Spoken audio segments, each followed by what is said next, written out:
Halo, selamat malam semuanya teman-teman.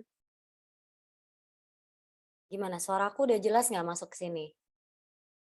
Bisa Selamat sapa-sapain dulu dong? malam Mbak Yuri, salam kenal, terdengar jelas suaranya. Alhamdulillah, halo Mbak Cindy, salam kenal juga. Teman-teman yang lain Ya, boleh, sapain di chat mungkin? Gimana, udah jelas ya, gambar juga udah jelas ya, terpampang nyata ya wajahku di sini. Baik, kalau gitu kita langsung aja kali ya, karena ini udah jam 7, jadi, biar kita selesainya juga nggak molor, kita langsung mulai aja kelasnya. Hai Mbak Opi. Nah, malam hari ini spesial banget pakai telur ya, karena ngobrolinnya, tentang, copywriting dan kebetulan banget ini sudah ada narasumber yang hadir malam hari ini. Narasumbernya seperti yang teman-teman lihat di flyer, itu ada satu cewek yang, aduh gimana ya aku nyebutnya itu, setelah Yuris baca CV-nya tuh luar biasa amazing loh ya. Hai malam Mbak Bernadetta Febrianti, ini panggil Hola. Oh, panggil aku Dea aja ya, biar oke, Kak Dea ya lebih enak lebih ya? enak ya. Mhm. Kak Dea gimana kabar? Baik baik. Alhamdulillah, sehat? Sehat sehat sehat sehat. Sehat. 2023 Nah, disambut dengan sehat. Mmm, sip. Jadi teman-teman kalau boleh sedikit, memperkenalkan Kak Dea ini, ya setelah Yunus baca, kurikulum vitae-nya, Kak Dea ini masih single dan berdomisili di Surabaya, lalu punya background yang luar biasa keren banget karena ternyata sudah, punya pengalaman banyak di bidang personal branding ya. Ada tentang copywriter, juga pernah jadi copywriter dan content creator ya Kak Dea ya, bener ya? Kak Dea? Yap, lebih Ya, ke oke. sosial medianya ya, Lebih ke sosial media, oke. Lalu juga, pernah jadi apa nih, account eksekutif internship ini bukan? Iya, Internship program ya? mhm. Magang ya? Wah keren, magang aja udah jadi account eksekutif ya kan. Terus, social media strategist, social media copywriter until now ya? Oh sorry, social media manager ya dari Mhm, 2019 sampai sekarang ya Kak Dea? iya, mhm. Mhm. Kak Dea kalau boleh sedikit tanya nih, ngulik-ngulik nih, apakah dulu kuliahnya memang di bidang, apa ya, digital marketing gitu? Secara nggak langsung ya sebenarnya background kuliahnya manajemen bisnis internasional, cuman Oke. memang di akhir kayak fokusnya ke marketing, terus ya kebetulan dapat kesempatannya, di digital marketing ya, jadi lebih banyak belajar di sananya. Dan memang tertarik sama dunia digital marketing atau gimana? Iya, kebetulan kan kayak dari magang terjun ke digital marketing, terus Mhm. kesempatan kerja digital marketing, jadi kayak, oh ternyata it's a brand new world yang bisa dieksplor banyak ya pada waktu itu. Mhm. Nah, kalau ngomongin tentang digital marketing sendiri, itu kan banyak banget ya. Digital marketing itu kayak perintilan-perintilannya. Nah, salah Mhm, satunya adalah copywriting. Nah, iya. kebetulan banget malam hari ini kita akan ngebahas itu ya, Kak Dea ya. Iya, benar. Kita bakal banyak ngejelasin gimana copywriting-nya itu sebenarnya part of your big content kayak gitu. Oke, nah itu juga disebutin sama Mas Fauzi. Untuk akun Instagramnya Kak Dea sendiri ada di @bbernadetta ya. Bisa lihat di kolom chat ya teman-teman ya. Jadi kalau mau follow silakan langsung follow ya. Oke, untuk teman-teman, Yuris harap dan, Yuris yakin pasti udah pada siap untuk, menimba ilmu dari Kak Dea malam hari ini. Kak Dea langsung aja boleh dimulai banget untuk materinya.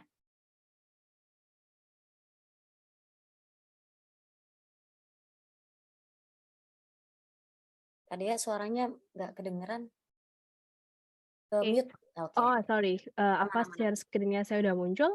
Udah.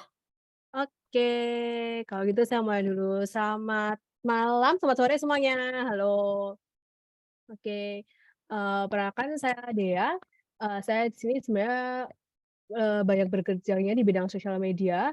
Saya udah part of social media practitioners for like 6 years dan, saya udah bergelut dengan banyak brand ya di sosial media, mulai dari brand yang kayak, "Oh ya aku tahu brand ini dari sosial media," sampai brand-brand yang kalian bakal kaget, "Oh ternyata ada ya jual barang kayak gini di sosial media." Mulai dari kayak ini, plastik kantongnya beras pun itu tuh semua orang tuh udah masuk ke sosial media sekarang. So, I started my career as copywriter sebenarnya di awal aku bantu untuk bikin caption, bikin untuk, bagaimana mengolah kata-kata itu tadi yang terus ternyata diberi kesempatan sama Socialworks, sampai sekarang aku bisa jadi social media manager-nya mereka supaya aku lebih banyak bergerak di bidang strategi dan mengembangkan kemampuanku di bidang menulis tadi, untuk bikin strategi yang lebih di digital marketing. So, itu yang mau aku harapin dari kelas ini adalah bantu kalian untuk lebih ngerti gimana kata-kata yang kalian bikin, kata-kata yang sudah ada itu bakal jadi something interesting, bisa jadi something yang bisa bantu kalian untuk menyampaikan sebuah message kayak gitu. Jadi sebenarnya, goal hari ini tuh bukan untuk gimana cara kalian menyusun kata-katanya, tapi lebih ke gimana kata-kata itu bisa lebih menonjol nih, karena aku percaya sebenarnya kita semua punya kemampuan menulis ya. Dari kecil kita udah belajar bahasa Indonesia, kelasnya sudah suruh bikin esai tiap hari, pasti semua udah bisa nih kalau cara nulisnya aja. Tapi gimana penulisan itu tadi bisa lebih menarik di sosial media yang bakal kita pelajari hari ini. Oke, sebelumnya aku mau info dulu, karena jumlah partisipan yang aku tahu hari ini bakal banyak banget, kayaknya nggak akan efektif kalau kita bikin Q&A sering-sering. Jadi aku minta izin untuk bikin Q&A sekali aja di akhir. Jadi kalau kalian punya pertanyaan bisa dibantu via chat atau nanti disimpan dulu kita buka bareng-bareng di akhir kita discussion ya. Dan sebisa mungkin di Q&A kita nggak cuma tanya jawab, tapi kalau bisa ada discussion-nya nih biar lebih seru karena aku pengen denger juga dari teman-teman pendapat kalian tentang sosial media dan copywriting. Oke. Oke, mari kita mulai. So, kalau aku bilang gimana cara bikin tulisan itu lebih menarik, menurutku ada 4 how-nya, ada 4 hal yang bakal aku share hari ini. Yang pertama adalah kenali platformnya kalian, yang kedua adalah gimana kalian harus menunjukkan bukan cuma jualan aja di sosial media, then go wild, gimana go wild yang ntar aku jelasin, dan yang terakhir yang paling penting adalah gimana kalian meminta action dari setelah tulisan-tulisan kalian tadi. Kita mulai dari yang pertama tentang kenal platformnya. Jadi, ketika di sosial media, dimanapun sebenarnya, menulis itu ada banyak medianya. Kalian nulis di kertas itu menulis, ngetik caption itu menulis, kalian bikin blog itu menulis, even membuat presentasi itu menulis, kayak gitu. Nah, menurutku dengan banyak media tadi itu, nggak banyak orang atau nggak banyak yang bisa memaksimalkan medianya. Kayak, ini tuh ada tempat, tapi kalian nggak tahu gimana tempat ini tuh bisa jadi wadah menulis yang lebih menarik, supaya orang tuh notice, "Oh, tulisannya tuh ada di sini, message-nya ada di sini," kayak gitu. Nah, aku mau kasih contoh, dulu waktu kuliah aku pernah belajar tentang 2 jenis presentasi. Di awal kuliah aku ngebelajar tentang presentasi yang kiri nih. Kalau bikin presentasi itu harus cantik, rapi, tulisannya nggak usah banyak-banyak banget, kalau nggak salah namanya tuh Zen presentation. Nah, tapi waktu di semester-semester akhir ketika kita mulai banyak research-nya, presentasi itu bentuknya diubah nih, kenapa jadi banyak tabelnya, kenapa jadi banyak harus ditulis di sana. Dan, kalau disuruh present agak bingung sih, kayak sebenarnya aku harus presentasi yang kiri atau yang kanan, tulisan mana yang harus aku bikin. Nah ternyata, every kind of presentation, every kind of tulisan itu kalian harus mengerti, platformnya ini mau dipakai untuk apa, supaya kalian bisa lebih maksimal. Contohnya kayak yang Zen presentation, dia kan emang estetik nih. Jadi tulisannya dikit itu membantu orang supaya fokusnya tuh di speaker-nya. Jadi kalian bakal lebih mendengarkan ceritanya speaker-nya, karena itu tipe ini, itu cocok waktu kalian lagi istilahnya TED Talk, pembicaraannya motivational, inspirational, yang kamu butuh si pembaca itu atau pendengarnya itu untuk fokus nih ke pembicaranya lagi ngomong apa, kayak gitu. Kalau kalian pernah tahu di Netflix, ada sebuah serial, namanya itu Patriot Act, pembawanya stand up comedian namanya Hasan Minhaj. Dia itu cuman pakai satu gambar, chart gitu aja, itu dia bisa menceritakan tentang sebuah negara atau sebuah case di dunia, karena dia pintar bercerita. Jadi dia pakai desain, itu bener-bener visual aid-nya dia. Kayak gitu. Nah, beda sama yang bentuknya panjang tadi tulisannya. Ini, itu tuh punya informasi yang sangat clear. Jadi waktu aku diminta bikin presentasi ini, aku jadi paham, oh karena mereka mau bikin ini jadi handout, mereka butuh semua datanya ada, nanti tugas speaker hanya men-summary, kayak gitu. Nah, hal yang kayak gini nih kita harus paham di awal, platformmu itu mau kamu pakai untuk apa, supaya kamu bisa memanfaatkan secara maksimal gimana tulisannya mau dimunculin. Nah, so gimana cara pemakaian ini di sosmed? Kita mulai dari Instagram dulu. Kalau di Instagram, gampangnya kita punya feed nih. Feed ini termasuk Reels ya. Jadi kalian punya tempat menulis caption, itu panjang banget. Kalau pernah tahu orang bikin caption sampai panjang, sampai bisa ditulis di komen juga, itu tuh nggak salah. Kalian bisa nulis sebanyak-banyaknya di caption. Tapi problemnya adalah nggak banyak orang yang memanfaatkan read more. ketika kalian ada kata read more, di situ tuh fokusnya pembacanya tuh berhenti. Dia udah enak-enak baca judul, tahu-tahu ada read more, belum tentu mereka mau gerak membaca. Jadi, kamu memang harus memikirkan gimana caranya konsentrasinya mereka nggak kepecah waktu baca read more. Cara paling gampang adalah ketika influencer tuh cuma pakai judul, "Save this, thank me later." Kalian kan jadi penasaran, apa nih yang harus aku save, apa yang aku harus thank you. Nah, dari situ mereka bakal mau ngeklik read more. Nah, hal-hal kecil kayak gini yang harus kalian pelajari tentang, tempat kalian menulis. Apakah di feed itu tadi informasinya cukup, apakah kalian butuh tempat lain untuk menulis, apakah panjangnya tadi itu cukup untuk bikin orang terfokus. Dan memang di Instagram, culture-nya itu mendukung ke visual. Jadi emang nggak pernah ada salahnya untuk menambahkan tulisan kalian itu di bagian gambarnya, di fotonya.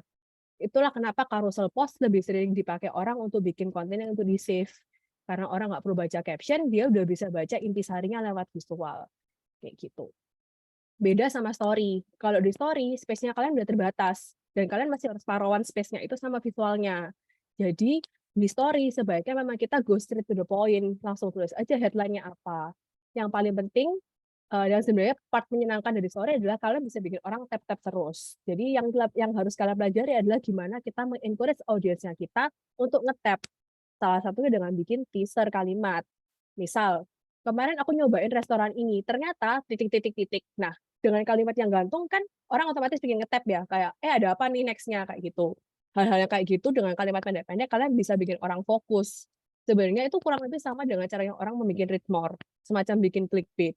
Jadi kalian harus manfaatin dengan space yang terbatas, gimana pecah kalimat-kalimat kalian tadi supaya orang terfokus dan tidak terlalu banyak yang harus mereka lihat dalam satu waktu.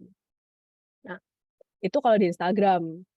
Kalau misalnya di TikTok, yang lebih nyebelin sebenarnya adalah space-nya luas, tapi dia motong visualnya. Ini lebih nyebelin lagi. Kalau kalian pernah ngeliat orang bikin caption panjang, diklik malah ketutup videonya. Jadi mau enak-enak lihat malah nggak kebaca. Jadi memang kalau di TikTok itu kita lebih tricky nih. Apa sih yang bisa kita manfaatin? Menurutku yang pertama, komen. Banyak kalian ngobrol di komen itu sebenarnya menyenangkan, karena bisa cerita pendek-pendek beberapa kali, terus nanti orang bisa nanggepin. Jadi justru itu, selain kalian bisa bercerita, kalian juga bisa ngajak orang berinteraksi. Yang kedua pastinya pakai di visualnya, nggak masalah video ya kalian kasih tulisan-tulisan, itu juga bakal tetap menarik. Dan salah satu cara yang masih jarang orang pakai, slide fotonya. Sebenarnya culture di TikTok itu kan semuanya bergerak ya, kita pakai motion, kita pakai video. Ketika orang pakai slide foto, itu tuh justru bikin sebuah distraksi. Kayak abis kalian ngeliat gerak, gerak, gerak, apa ini kok diem? Itu justru bikin orang fokus jadinya. Dan kalau di slide foto kan dia otomatis gerak sendiri. Ketika orang dibaca dia gerak, akhirnya dia kayak penasaran, ini apa next-nya, kayak gitu. Jadi hal-hal kecil kayak gitu, itu bisa membantu kita bikin orang fokus dan lebih paham di platform ini cara apa yang paling tepat, kayak gitu. Kurang lebih itu tentang, gimana kalian harus lebih mengenali platformnya kalian sebelum kalian membuat, meletakkan tulisan-tulisan kalian tadi. Oke, next. Aku mau cerita ada sebuah riset baru, namanya adalah Show Don't Sell. Jadi di Desember 2022 kemarin, TikTok ngerilis, kayak analisa trennya mereka dan mereka bilang, semakin ke sini orang itu, lebih prefer gimana, mereka bisa dikasih informasi dalam waktu cepat. Basically attention span kita tuh sangat pendek. Di setiap kita ngeliat konten, kita tuh cuma bisa fokus kayak sekitar 3 sampai 10 detikan lah. Jadi, kita tuh butuh dikasih tahu gimana caranya, barang ini bisa membantu kita atau gimana cara barang ini beneficial, tanpa kita tuh dijualin hal-hal yang terlalu spesifik lah istilahnya. Sorry bukan spesifik, hal-hal yang terlalu ilmiah. Jadi, karena mereka itu kena yang namanya info overwhelm. Jadi di setiap kita scrolling, satu kali kita nge-scroll itu kan kita mendapatkan banyak informasi ya, gambar ini, ceritanya ini, kita scroll lagi ada gambar baru lagi. Ketika kita udah kebanyakan dapat informasi kayak gitu, setiap kali kita dapat konten baru, kita tuh kayak jadi susah memahami, ini tuh ngomong apa. Kesannya kayak kita yang ngangong, padahal sebenarnya bukan. Itu tuh kayak kita terlalu banyak info yang masuk ke kepala kita dalam satu waktu. Karena itu, setiap kali kita bikin konten, kita harus mikirin gimana waktu mereka ngeliat pertama, langsung nangkep artinya apa. Nah, caranya, contohnya kayak gini, anggap Raisa mau konser nih di GBK. Ada headline kata-kata Raisa berhasil menjual 70.000 tiket. Nggak ada salah sama kalimat ini dan bahkan dia bisa menjelaskan dengan detail berapa jumlah tiket yang terjual. Orang tahu, oh 70.000 tiket angka yang tinggi, tapi mereka nggak bisa bayangin 70.000 itu seberapa banyak sih, seberapa sukses Raisa itu. Bandingkan ketika headline-nya diganti dengan konser Raisa sold out 1 GBK penuh. Orang yang pernah ngeliat GBK bakal kebayang, oh rame banget satu stadium isinya orang nyanyi Raisa. Ini GBK yang bakal dipakai Blackpink, penyanyi internasional dipakai sama penyanyi lokal kita, penyanyi Raisa juga. Berarti Raisa itu satu level dengan Blackpink. Jadi mereka nggak perlu tahu angkanya nih, meskipun angka tadi penting ya. Mereka nggak perlu tahu angkanya, mereka udah lebih bisa membayangkan satu GBK segede apa, satu GBK ini levelnya kayak apa, itu akan lebih terasa kesuksesannya Raisa di sini. Kayak gitu. So show don't sell mean adalah kalian harus membantu mereka visualize gimana sih kata ini tadi tuh kalau dibayangin jatuhnya kayak gimana. Contoh lain, ini, waktu di Social Works ada beberapa konten yang menurutku sangat menggambarkan maksudku. Jadi daripada kita ngomong hal-hal yang ilmiah kayak manfaat sebuah benda, lebih baik langsung dijelaskan ketika kamu di daily life ini tuh kayak gimana makainya, kayak gitu. For example yang kiri, dia ini lagi jualan masker, skincare gitu kan. Daripada nyebutin ini ada kolagennya, hyaluronic acid, dia ada serum A, serum B, serum C, dia langsung mention aja, kalau kamu pakai ini, kamu hilang mata pandanya, hilang kerutannya, hilang garis halusnya. Buat orang yang ngelihat pertama dia langsung paham, oke kalau pakai ini manfaatnya apa ke aku. Instead of ketika dia baca ini mengandung serum A, serum B, serum C yang mereka harus cari lagi. Serum A ini artinya apa, serum B artinya apa. Nggak berarti kita harus nggak mengedukasi mereka ya tentang kegunaan tiap serum ini, tapi kita harus imbangin konten-konten yang menjelaskan daily life penggunaan itu seharusnya lebih banyak daripada konten yang terlalu ilmiah. Karena balik lagi ke information overwhelm, lebih gampang buat mereka mencerna cara makainya daripada mereka harus mencari tahu lagi gimana cara makainya. Same case sama postingan kanan. Fransos ini dia jualan salad. Dia punya sistem saladnya bisa di-wrap sama taco shell. Sama bungkusnya burrito. Daripada dia menjelaskan kelebihannya burrito ini dia tahan dan segala macam, dia langsung bilang aja, kamu bungkus, kamu duduk, kamu bisa makan. Dia nggak usah jelasin kamu nggak perlu repot pakai alat makan, nggak perlu repot cuci-cuci, nggak perlu repot barangnya jatuh kemana-mana. Dia cuman perlu tulis di wrap, kamu duduk comfort, kamu udah langsung eat kayak gitu. Kayak gitu. Basically, inti dari semua adalah gimana kamu bisa bikin storytelling stylemu yang mengimpact message-nya dengan cara kamu jujur dan kamu spesifik cara barang ini terpakai di daily life mereka, cara barang ini beneficial di daily life mereka, itu akan lebih penting daripada kamu berusaha menjelaskan panjang lebar tapi nggak ada maknanya di akhir. Kayak mereka nggak sempat memahami maknanya karena mereka harus cari-cari lagi. Kayak gitu. That's the second point. Okay. The third point adalah go wild. Dalam pengertian, kamu harus seliar mungkin, seseru mungkin membantu mereka untuk menemukan di mana kamu harus fokus. Balik lagi problem utama dari setiap wording yang kita tulis adalah audiens kita itu nggak tahu mereka harus fokus di mana ketika mereka dapat informasi yang terlalu banyak. Jadi di peran kita adalah ketika kita udah bikin kata bagus-bagus nih, jangan sampai kata-kata ini kebuang. Gimana audiensmu tuh bisa nemuin message apa sih di balik kamu udah merangkai kata secantik ini. Nah, buat aku ada 3 cara yang sangat berguna. Yang pertama adalah pakai emoji. Bukan masalah alay, tapi emoji itu sangat bisa menggambarkan ekspresinya kita. Karena as the name said, emoji adalah tentang emotions. Ketika kamu cuma nulis kata iya, orang tuh nggak ngerti ini orang lagi happy, senang, sedih, atau ngapain. Bisa jadi penyampaian kita salah, karena pada akhirnya ini hanya kata-kata yang mereka baca. Mereka nggak dengerin nadanya kita waktu ngomong. Berbeda ketika kalian mencoba menambahkan, iya, pakai smile, itu langsung, oh orang ini lagi seneng. Atau iya, pakai emoticon set, oh jadi kayak iya, ada masalah apa, kayak gitu. Tapi kalau misalnya ada emoticon marahnya juga kebaca, oh dia lagi bete, dia lagi nyampein amarahnya, dia lagi teriak dengan kata ini. Jadi dengan satu kata yang sama, kalau kamu tambahin emoji ya somehow bisa membantu banget supaya audiens tuh ngerti kita lagi dalam suasana apa. Yang kedua, emoji itu sebenarnya juga bisa bantu ngewarnain informasinya. Karena sebenarnya kan kalau kita di sosial media itu, eee, semua tulisan tuh warnanya akan sama ya, akan tetap hitam aja udah bagus kalau misalnya di-mention warnanya, biru, selebihnya ya bakal tetap hitam semua. Jadi ketika tulisannya banyak, orang tuh pasti bosan, hitam, putih mulu, kayak gitu.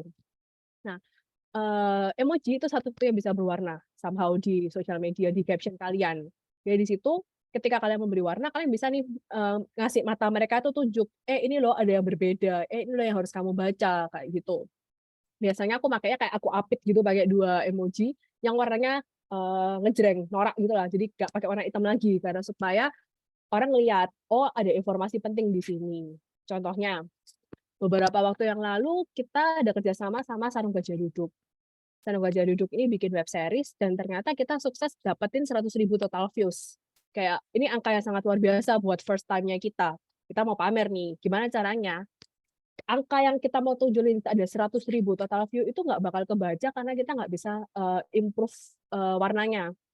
Jadi kita update informasi itu dengan emoji, yang bawah nggak masalah lah kalau orang nggak baca, yang penting ketika mereka buka, mereka langsung baca, "Oh, Gajah Duduk view-nya kemarin 100.000," kayak gitu. Jadi pakai emoji ketika digunakan dengan tepat, dia nggak akan alay, dia justru akan membantu gimana kalimat kita tuh bisa jadi bisa ditemukan fokusnya. Oke, next, sebenarnya ada cara lain yaitu pakai font generator. Font generator tuh bisa bantu kalian untuk mengganti font type sama font size. Dari font generator itu udah pasti kalimat kalian akan berganti, kayak langsung kelihatan jelas banget, ini apa yang mau aku sampein karena warnanya bukan warnanya, ketebalannya beda, bentuknya beda, semua orang langsung notice, "Oh, part ini tuh penting banget." Nah, biasanya ini tuh berguna ketika kalian punya call to action atau kalimat yang mau kalian, orang notice karena kalian pengen orang itu gerak ngelakuin ini.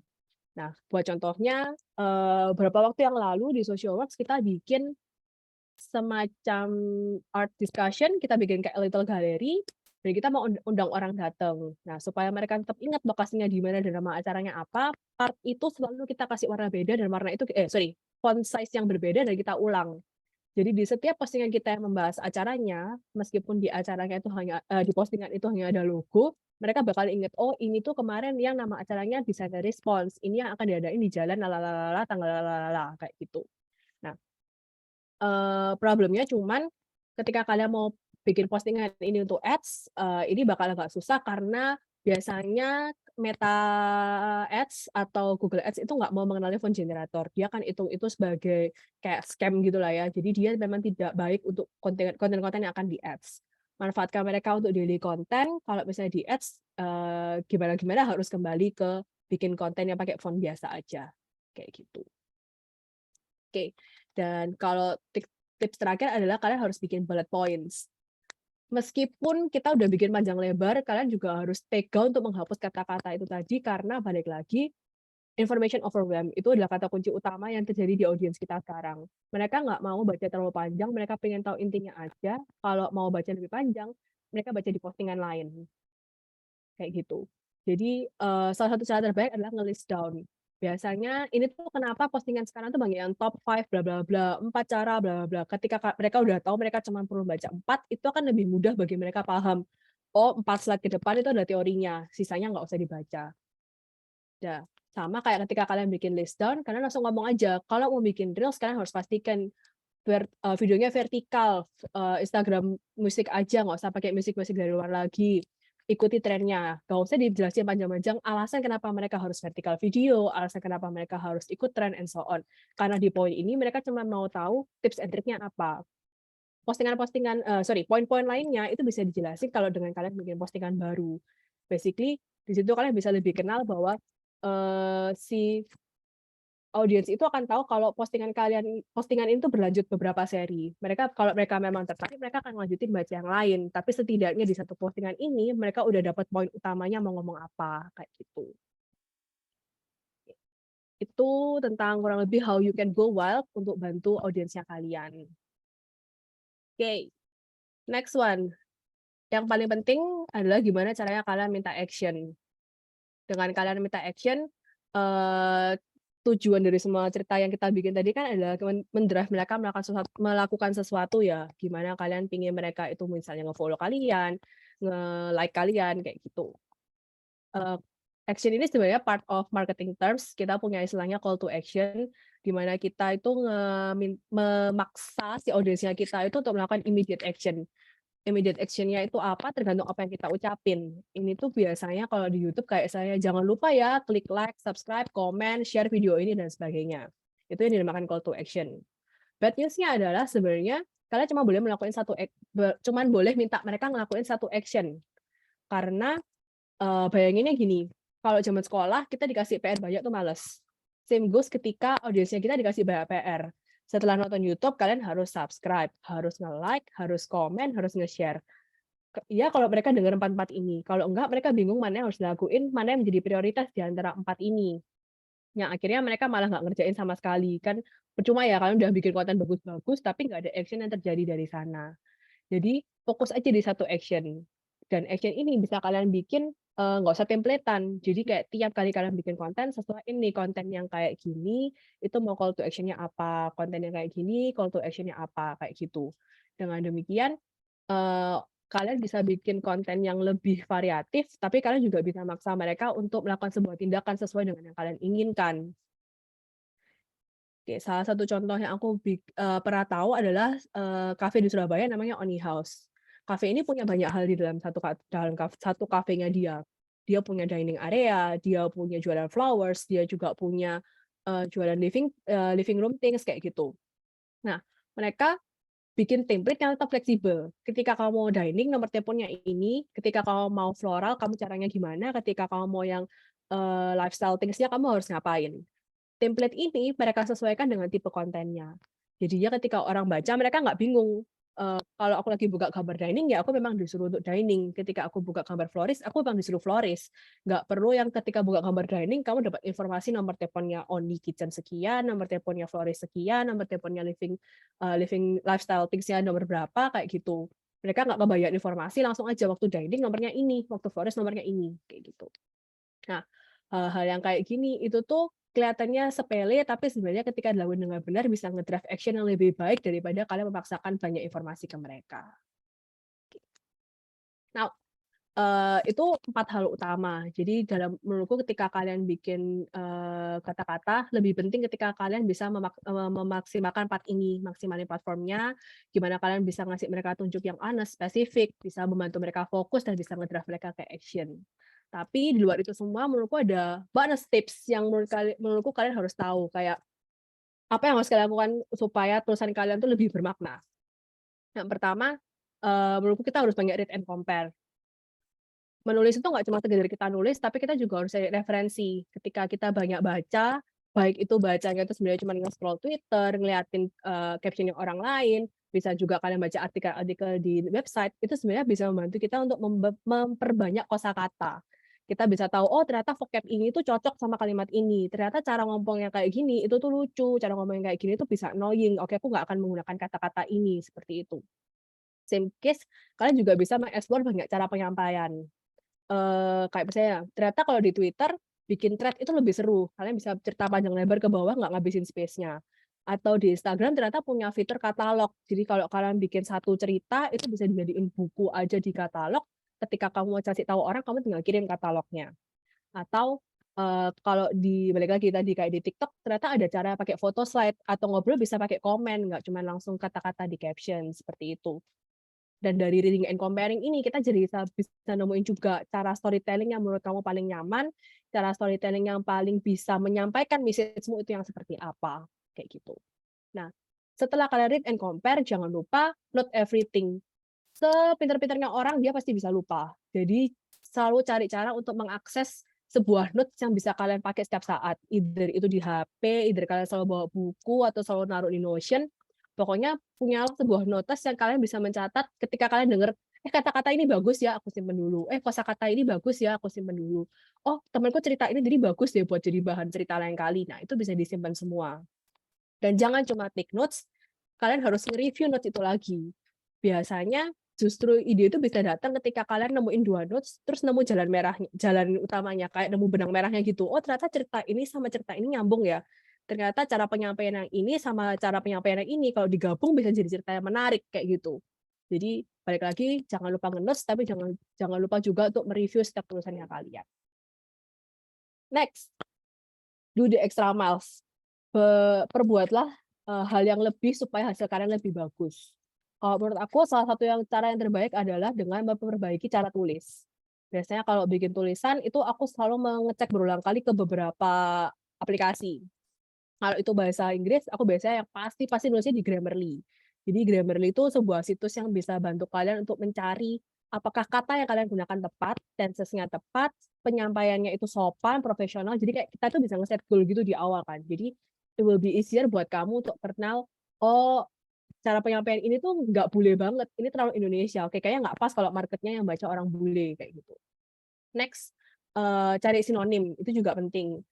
Kalau bahasa Inggris kita bisa pakai di thesaurus, kalau Indonesia aku bisa pakai KBBI. Karena ketika kita bilang something itu beautiful, ternyata ada banyak cara untuk menyampaikan beautiful itu. Bisa pakai picturesque yang artinya, oh ini tuh seindah karya seni. Ada yang bilang ini charming, oh ini tuh bukan cantik doang, ini tuh menarik yang sampai bikin ada auranya sendiri. Nah, kata-kata itu sebenarnya semakin kita banyak, balik lagi, memperbanyak kosakatanya dan digunakan dengan tepat, itu bikin cerita kalian pasti lebih menarik karena nggak sekedar cuman ngomong, tapi kalian berusaha menggambarkan, memvisualisasikan kejadiannya ini tadi.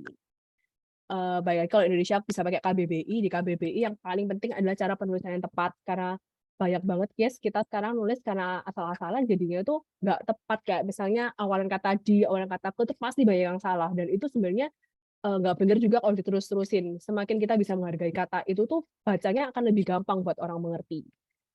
Terus paling gampang juga kalau di bahasa Indonesia kita pasti senang pakai rima. Pasti kalimat kita jadi lebih puitis kan kalau pakai rima. Dan itu ada kok website untuk membantu kalian cari rima kata kayak gitu. Itu tuh bakal membantu kalian bikin ceritanya, oh kalau lagi mau bercerita panjang, kalau dibikin puitis di sini orang jadi notice, ini lucu ya kayak gitu. Dan jangan malu tuh pakai Google Translate, kayak kalau kalian bikin konten yang kalian nggak paham bahasanya, nggak ada salahnya dengan Google Translate, nyoba-nyoba aja. Daripada kalian ngide, kayaknya aku pernah dengar kata-kata ini deh, ternyata salah, kan lebih baik di cross check kayak gitu. So, masih banyak banget aplikasi di luar sana yang bisa kalian pakai untuk do the extra miles, untuk mencoba banyak hal supaya kalimat kalian jadi lebih bagus, kayak gitu. So, to summarize, basically kalau kalian mau bikin tulisan kalian tuh interesting enough, kalau kalian mau bikin kata-kata kalian tuh bisa membantu orang lain, membantu menyampaikan bisnisnya kalian, kalian harus ngelakuin paling enggak 4 yang atas lah. Tahu platformnya kalian dulu, gimana tadi di tempat itu kalian bisa mengeksplor kata-kata yang harus aku taruh di mana, sebanyak apa kata-kata itu tadi, dipotongnya seberapa, dan jangan lupa be spesifik, be honest, ceritain bagaimana barang ini tuh benar-benar bantu kalian. Ceritain dari sisi kalian, benar-benar dari POV-nya kalian. Bantu mereka untuk fokus, temuin dengan segala cara, apakah kalian akan pakai emoji, ganti size, ganti warna, gimana caranya si kata-kata ini tadi itu kalian dengan cerita yang panjang mereka tetap bisa ngerti nih poin cerita ini apa. Dan yang paling penting jangan lupa untuk ajak mereka melakukan action. Jangan cuma suruh baca, tapi suruh mereka ngelakuin sesuatu dari kalimat tadi. Dan extra miles-nya, do the extra miles tadi, kalian jangan lupa cari referensi juga, kalian jangan lupa untuk bikin nge-review ulang cara kalian ngomong, cara kalian menemukan kata-kata tadi, terus ya di cross check everything kayak gitu. So, basically itu yang mau aku share, I know it's short, kayak menurutku akan lebih seru kalau misalnya kita discussion pendapat kalian tentang tiap poin ini. So, Kak Yuris aku balikin, let's start the discussion, mungkin ada yang mau kasih pertanyaan atau mau share opininya mereka. Siap. Oke, jadi buat teman-teman yang dari tadi udah nyiapin pertanyaan banyak banget, boleh banget loh ya ditanyakan. Mungkin raise hand dulu, jadi biar kita bisa tahu nih siapa yang mau tanya, baru kita nanti unmute, bantu unmute ya dari sini. Nanti dibantu sama teman-teman tim Sinergi Bicara. Mungkin ada pertanyaan dari teman-teman, kalau nggak ada pertanyaan Yuris mau nanya dulu boleh ya? Nah, kalau tadi Yuris interest banget sama ini nih, ketika menjelaskan sebuah manfaat atau keuntungan menggunakan sebuah produk ya, itu tadi. Nah, itu kan singkat, jelas, padat banget, tapi bikin orang itu tertarik gitu kan Kak Dea kan. Ya, benar. Nah, gimana kalau misalkan copywriting yang singkat, jelas, padat itu tadi ya, kalau produk kita bisa memberi, kita bisa ngasih gambaran bahwa kamu akan mendapatkan keuntungan atau manfaat apa yang bisa kamu dapatkan dengan menggunakan produk ini. Gimana kalau misalkan copywriting itu digunakan untuk personal branding? Nah, ini nih, gimana tuh Kak Dea? Sebenarnya ini ya, setiap dari kita tuh punya something unik yang bakal kita jual. Mhm. Paling gampangnya nih, kalau kamu influencer, cara kamu show yourself kayak dari ceritanya kalian tuh kalian bisa ceritain, "Oh aku kemarin makan makanan ini, terus, aku suka banget." Jadi kayak kalau di influencer tuh sorry, dari personal branding itu coba dari pemilihan katanya kalian. ketika kalian bisa kelihatan smart, oh berarti orang akan tahu kamu nggak usah cerita kamu tuh gelarnya apa, orang udah tahu nih kalau pintar karena kamu pintar memilih kata-kata. Atau kalau misalnya kamu orangnya kocak dari cara kamu cerita, kalau misalnya kamu bisa bikin cerita-cerita yang lucu, it shows. Kamu nggak nge-sell, kamu nggak usah cerita, oh aku pernah ikut stand up comedy, nggak usah. Dengan kamu bercerita caranya lucu, itu udah shows kamu tuh kayak gimana. Kurang lebih itu sih. Jadi Oke. tunjukkan apa yang unik dari kamu dengan cara kamu milih kata-kata, dengan cara kamu membuat kontennya itu tadi. Jadi kayak misal mungkin lebih Yuris ringkas lagi, make a storytelling about yourself gitu kali ya. Nah, benar. Lewat kata-kata gitu. Iya benar, Benar. jadi diri sendiri gitu, Kak Benar, Wulan. ya, benar. Dari diri sendiri adalah inti dari show don't tell itu tadi. Tunjukin Yes. kamu nih aslinya kayak gimana sih, gimana kamu nolong orang kayak. Ini ada pertanyaan dari Kak Rizka. Hai Yuris, Kak Dea selamat malam. Sorry tanyanya lewat chat ya karena suara lagi habis. Boleh. Silakan bertanya ya teman-teman. Boleh Mbak Mona, boleh tanya banget. Boleh tanya banget. Boleh banget nanya. Kebalik-balik ngomongnya. Silakan yang mau bertanya langsung aja chat di kolom chat atau raise hand dulu jadi biar bisa langsung interaksi sama Kak Dea. Ini ada Mbak Siti Aisyah. Boleh Yuris bantu untuk unmute ya teman-teman tim Sinergi Bicara? Atau mau dibantu sama teman-teman tim Sinergi Bicara nih?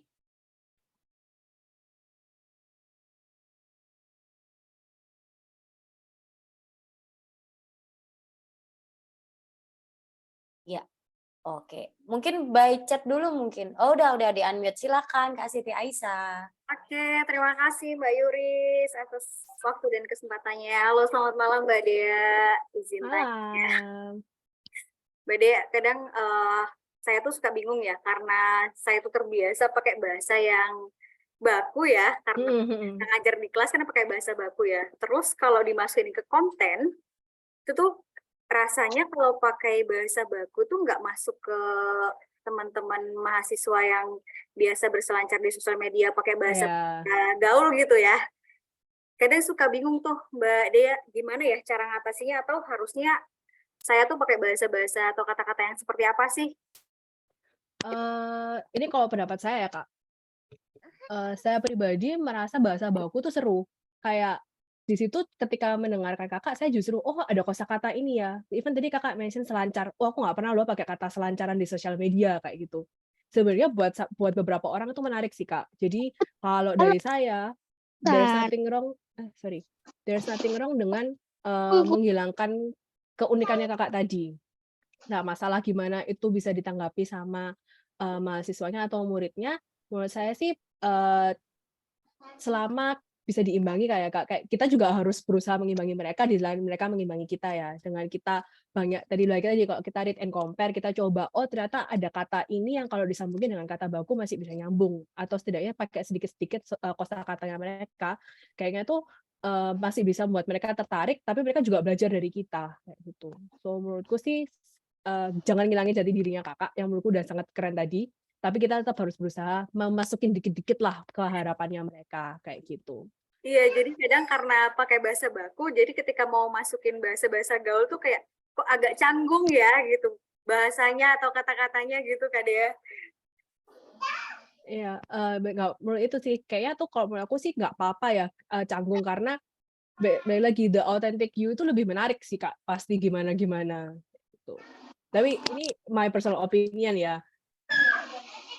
Oh Jadi be ini yourself aja gitu ya, Kak Dea. Ada tanggapan dari Kak Riz nih, dia juga mention kalau bahasa baku itu keren, otentik. Oke, baik boleh kita lanjut lagi ke pertanyaan selanjutnya? Boleh ya? Baik, ini Yuris bacakan ada Kak Rizka yang udah nanya di chat. Mau tanya nih Kak Dea, hal apa yang perlu dipelajari pertama kali untuk menjadi seorang scriptwriter? Karena setelah dengerin penjelasannya Kak Dea, scriptwriter ini ternyata kompleks ya. Jadi kita tuh harus buat orang itu tertarik sama konten kita dengan judul yang tidak bertele-tele alias to the point. Sampai kita harus belajar bersamaan atau misal lewat Thesaurus itu tadi. So, dari mana awal mulanya kita harus belajar scriptwriter? Mungkin lebih singkatnya first step-nya itu gimana Kak Dea? Biar jadi scriptwriter yang handal. Mungkin, kalau dari aku mention dulu it's not scriptwriter, lebih tepatnya kita copywriter ya. Copywriter. Kayak sama lagi ya, intinya kita tuh harusnya memperbanyak banyak membaca untuk tahu banyak kosakata. Apa yang kita mulai pertama adalah mendeskripsikan sih. Menurutku dari dulu yang aku lakuin adalah kalau balik lagi, pekerjaanku di sosial media ya. Jadi ketika aku punya gambar, aku harus berusaha menjelaskan ini tuh gambarnya tentang apa, dengan kata-kata yang aku punya, terus disampaikan masyarakat. Nah, cara menggambarkannya ini baru pelan-pelan nyari-nyari nih di internet kayak, oh kalau kata ini mungkin nggak pas, kata ini gimana. Jadi mulailah semua dengan belajar mendeskripsikan sesuatu. Dari mendeskripsikan sesuatu, pasti kan kelihatan nih polanya, oh kita kok terlalu ngulang kata-kata ini ya, ada kata-kata lain apa lagi. Nah itu baru mulai cari di situs-situs lain, kayak gimana cara mencari sinonimnya, atau cara penyampaiannya yang lebih seru. Dan balik lagi, the more you read, the more you compare, kalian pasti bisa lebih menjadi copywriter yang lebih baik. Karena kalian menemuin banyak cara untuk menyampaikan sebuah message kayak gitu. Nah, itu dia tadi teman-teman ya. Oke, sudah ada 2 partisipan lagi yang raise hand di sini. Boleh dibantu salah satunya teman-teman untuk meng-unmute salah satu yang raise hand untuk langsung bertanya dengan Kak Dea. Mbak Mona mungkin mau di-unmute dulu. Ini sambil Yuris cek ya siapa aja yang udah kirim pertanyaan. Banyak banget pertanyaannya. Yang udah diketik sama teman-teman di kolom chat ya. Iya. Baik, sudah bisa di-unmute mungkin Mbak Mona atau tadi siapa satunya lagi ya? Bentar. Yuris baca dulu aja kali ya yang pertanyaan ada di kolom chat ya. Ini ada Kak Liza Sumirat. Izin tanya Kak Dea, Yuris, tadi kan contohnya produk barang ya. Nah, kalau untuk produk jasa, apakah ada masukan bentuk copywriting yang disarankan? Kalau bentuk copywriting-nya semua akan kembali ke gimana kalian mendeskripsikan brand-nya kalian ya. Menurutku lebih pas aku kasih contoh. Waktu di Socialworks kita punya tagline, kita adalah partner.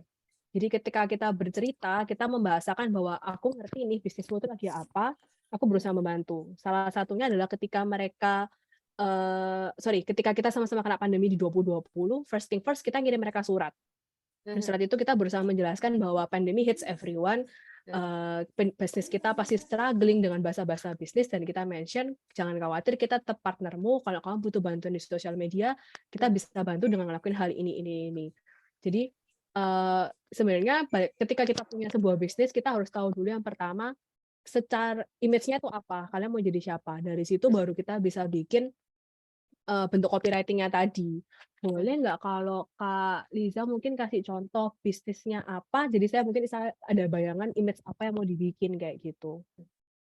Wah, ini ngebantu banget harusnya. Jadi biar sambil Kak Dea meng-arrange ya, kira-kira kata-kata yang tepat untuk yang penggambaran bisnisnya Kak Liza itu apa gitu ya Kak Dea ya.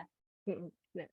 Terus ini ada satu lagi, boleh sambil Yuris baca pertanyaan lain ya. Jadi biar semua pertanyaan nanti terjawab dan teman-teman yang nanya bisa terpuaskan gitu ya.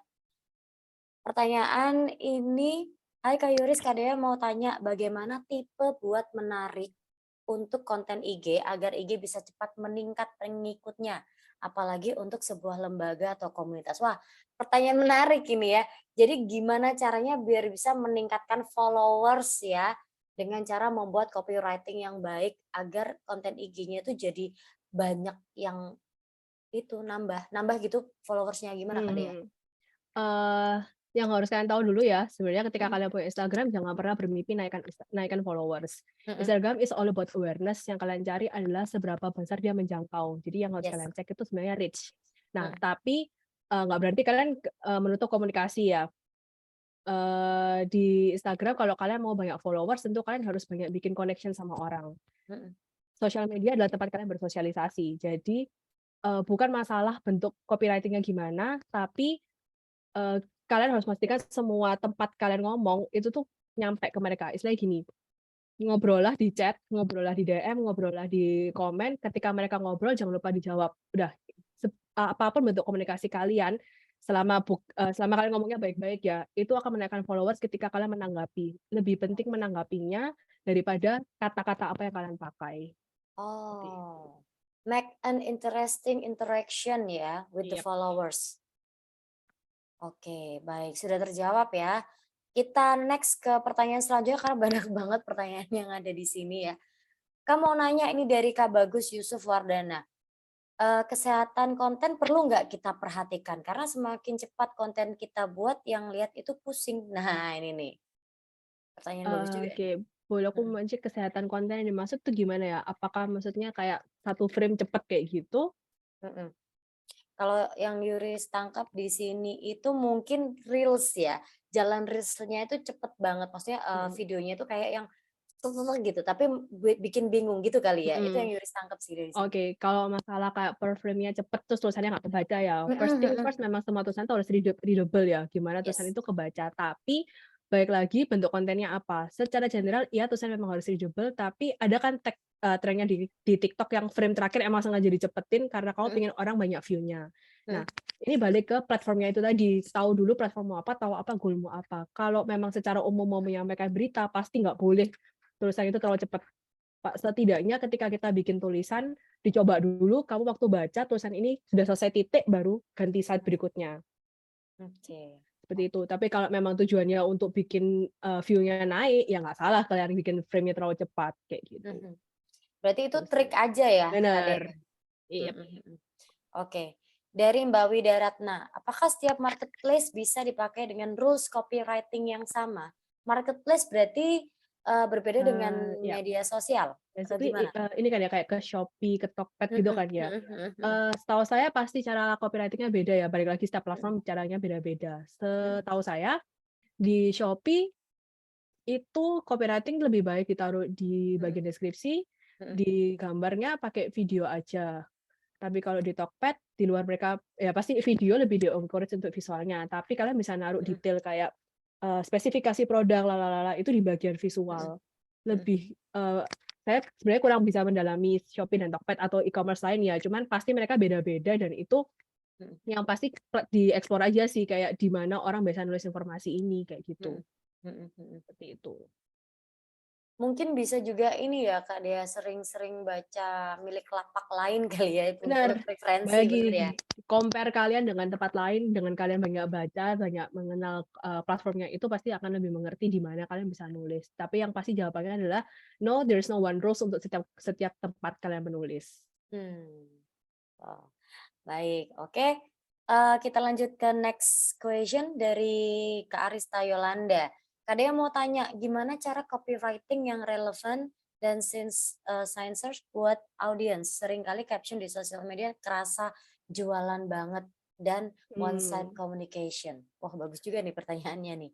Silakan Kak Dea. eee Ada 2 yang di sini aku mau bahas. Pertama kalau one side communication itu, balik lagi kayaknya lebih tepat ketika kita pakai sosial media sebagai tempat sosial tadi ya, yang penting tanggapi Mhm, setiap kali ada informasi yang masuk, setiap kali kita diajak berinteraksi jangan lupa ditanggap. Tapi gimana kita bikin sincere, paling penting adalah tempatkan Anda sebagai pembeli. Jadi ketika kalian bikin caption, misal nih produknya itu baju anak nih, mhm, jadi kan kalian mamanya, kalau mama mau beli itu mama mau tahu apa sih di mhm, caption? Jadi kembali ke show don't tell, apakah baju ini, oh kalau misalnya dipakai tidur anaknya nggak gerah, kalau misalnya cuma pakai kipas angin di rumah. Jadi mention itu aja, hal-hal yang kayak gitu tuh akan lebih membantu, terasa relevan ya, karena kita menempatkan diri sebagai mamanya. Kitanya juga memang harus banyak ngeriset, mama tuh butuhnya apa, mama tuh pengen tahu apa tentang anaknya. Dari situ, kita bisa pilih bahasa, pilih cara penyampaian yang lebih mama-mama, kayak gitulah istilahnya. mhm.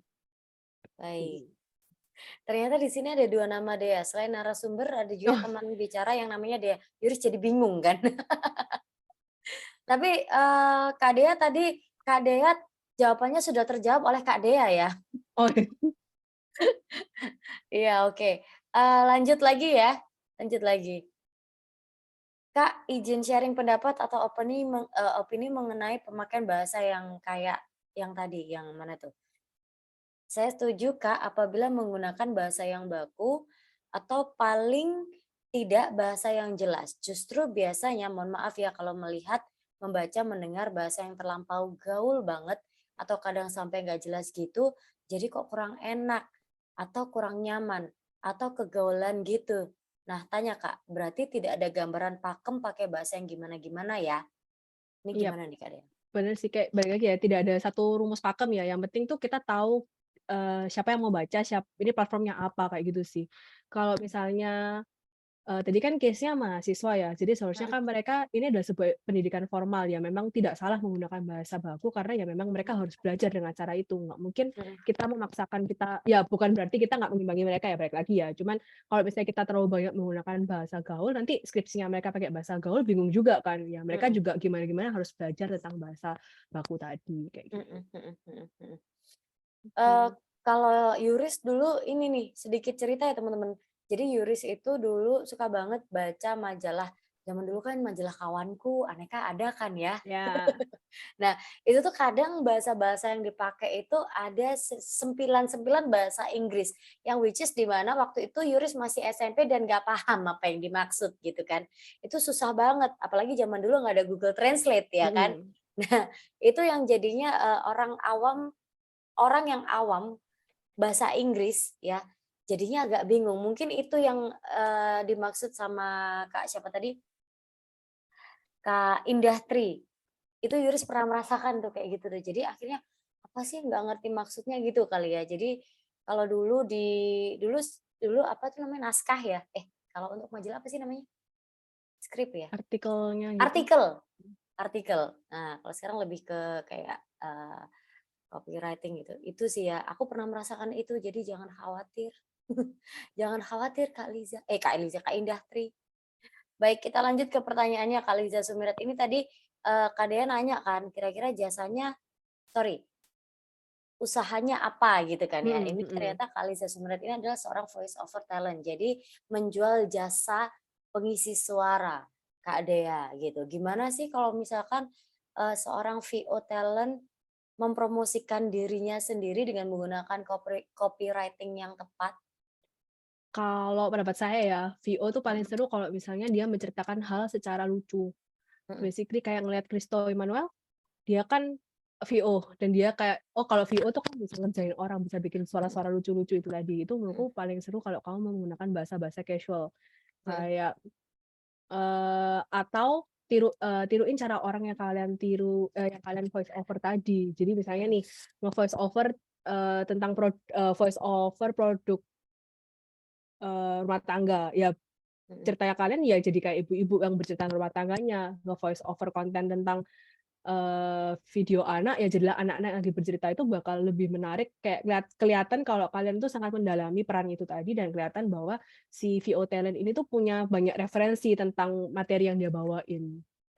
Siap. Kayak gitu. Oke.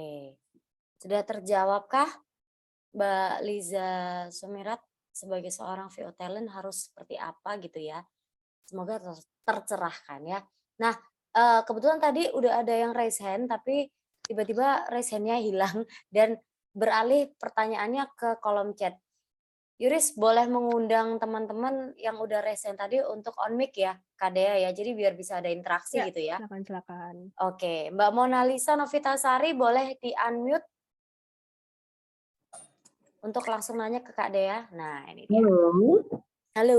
Selamat malam, Kak Dea. Selamat malam, Mbak Yuris. Jadi pertanyaanku nih ada di poin gimana sih copyright?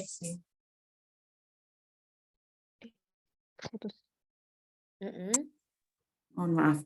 Jadi gimana sih copywriting untuk karena kan sekarang lagi aktif di organisasi sosial yang mempunyai misi khusus gitu ya untuk para petani. Jadi gimana sih pemilihan bahasa nih, kadang Mona bingung atau menggunakan bahasa formal atau informal karena penyampaiannya itu kadang bahasa informal itu kadang formal itu kurang mengena gitu Kak Dea. Jadi apakah is that okay I combine both of them between formal and informal in one content?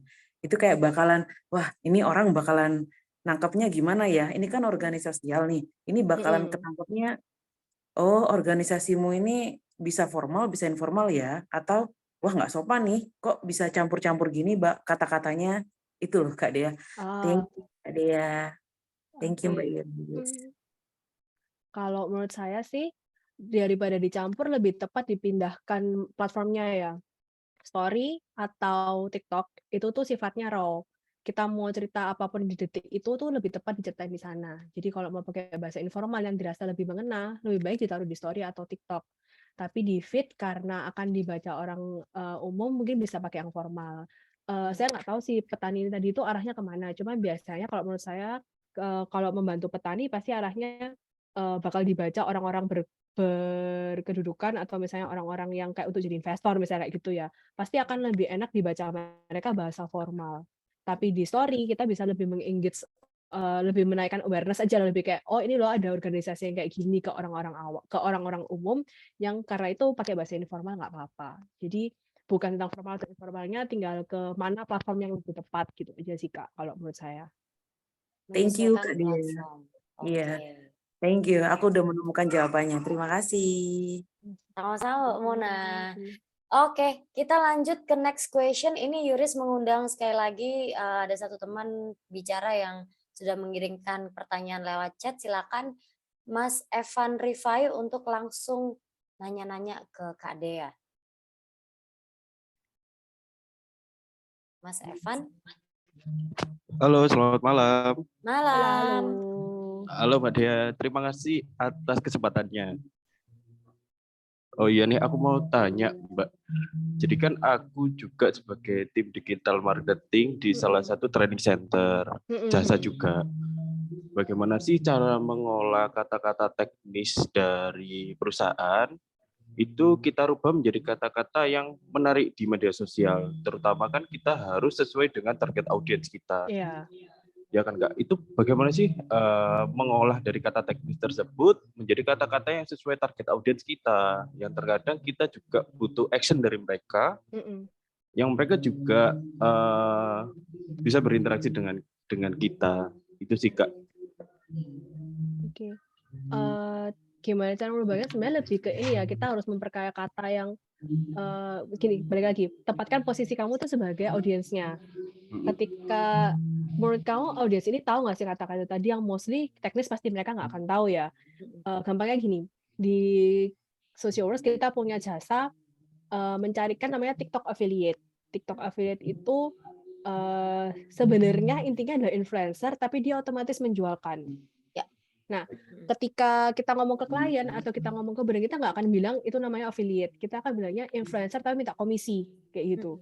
Jadi ketika memang tugasnya kita adalah sebagai kita yang content writer-nya, kita ya copywriter-nya ya, kita harus mengenal siapa marketnya kita, mengenal targetnya siapa yang diajak ngomong, dari situ kita cari di kosakata apa yang mereka lebih ngerti. Kayak gitu sih lebihan. Yang pasti kalau istilah teknis itu tidak perlu muncul ke sosial media atau ke audiens langsung ya, ketika mereka udah sama kita baru kita keluarkan teknisnya, karena itu untuk keperluan penjelasan cara jalan on as going-nya gimana. Tapi kalau di sosial media atau hanya untuk publikasi, baiknya sih ya pakai kata yang mereka kenal sih. Jadi kita harus memilih kata-kata yang dapat gimana kata teknis itu tidak perlu muncul banyak-banyak lah, kecuali memang di hari itu kita mau membuat konten yang kata teknis ini artinya apa, atau kata teknis ini tuh sebenarnya maksudnya kita ngapain sih, itu fine. Tapi di konten lainnya sebisa mungkin posisikan kita sebagai audiens, kita tuh taunya kata yang kayak gimana, kayak gitu. Oke, baik Kak. Terima kasih banyak. Sama-sama, semoga membantu. Semoga tercerahkan Mas Evan ya. Baik Mbak, sangat mencerahkan sekali. Oke, masih ada pertanyaan lagi yang mau disampaikan atau mau ditanyakan ke Kak Dea, mungkin dari teman-teman komunitas teman bicara, boleh banget ya, boleh banget. Raise hand, nanti silakan setelah Yuris panggil namanya, langsung di-unmute aja. Langsung tanya gitu boleh. Yuk, tanya lagi yuk.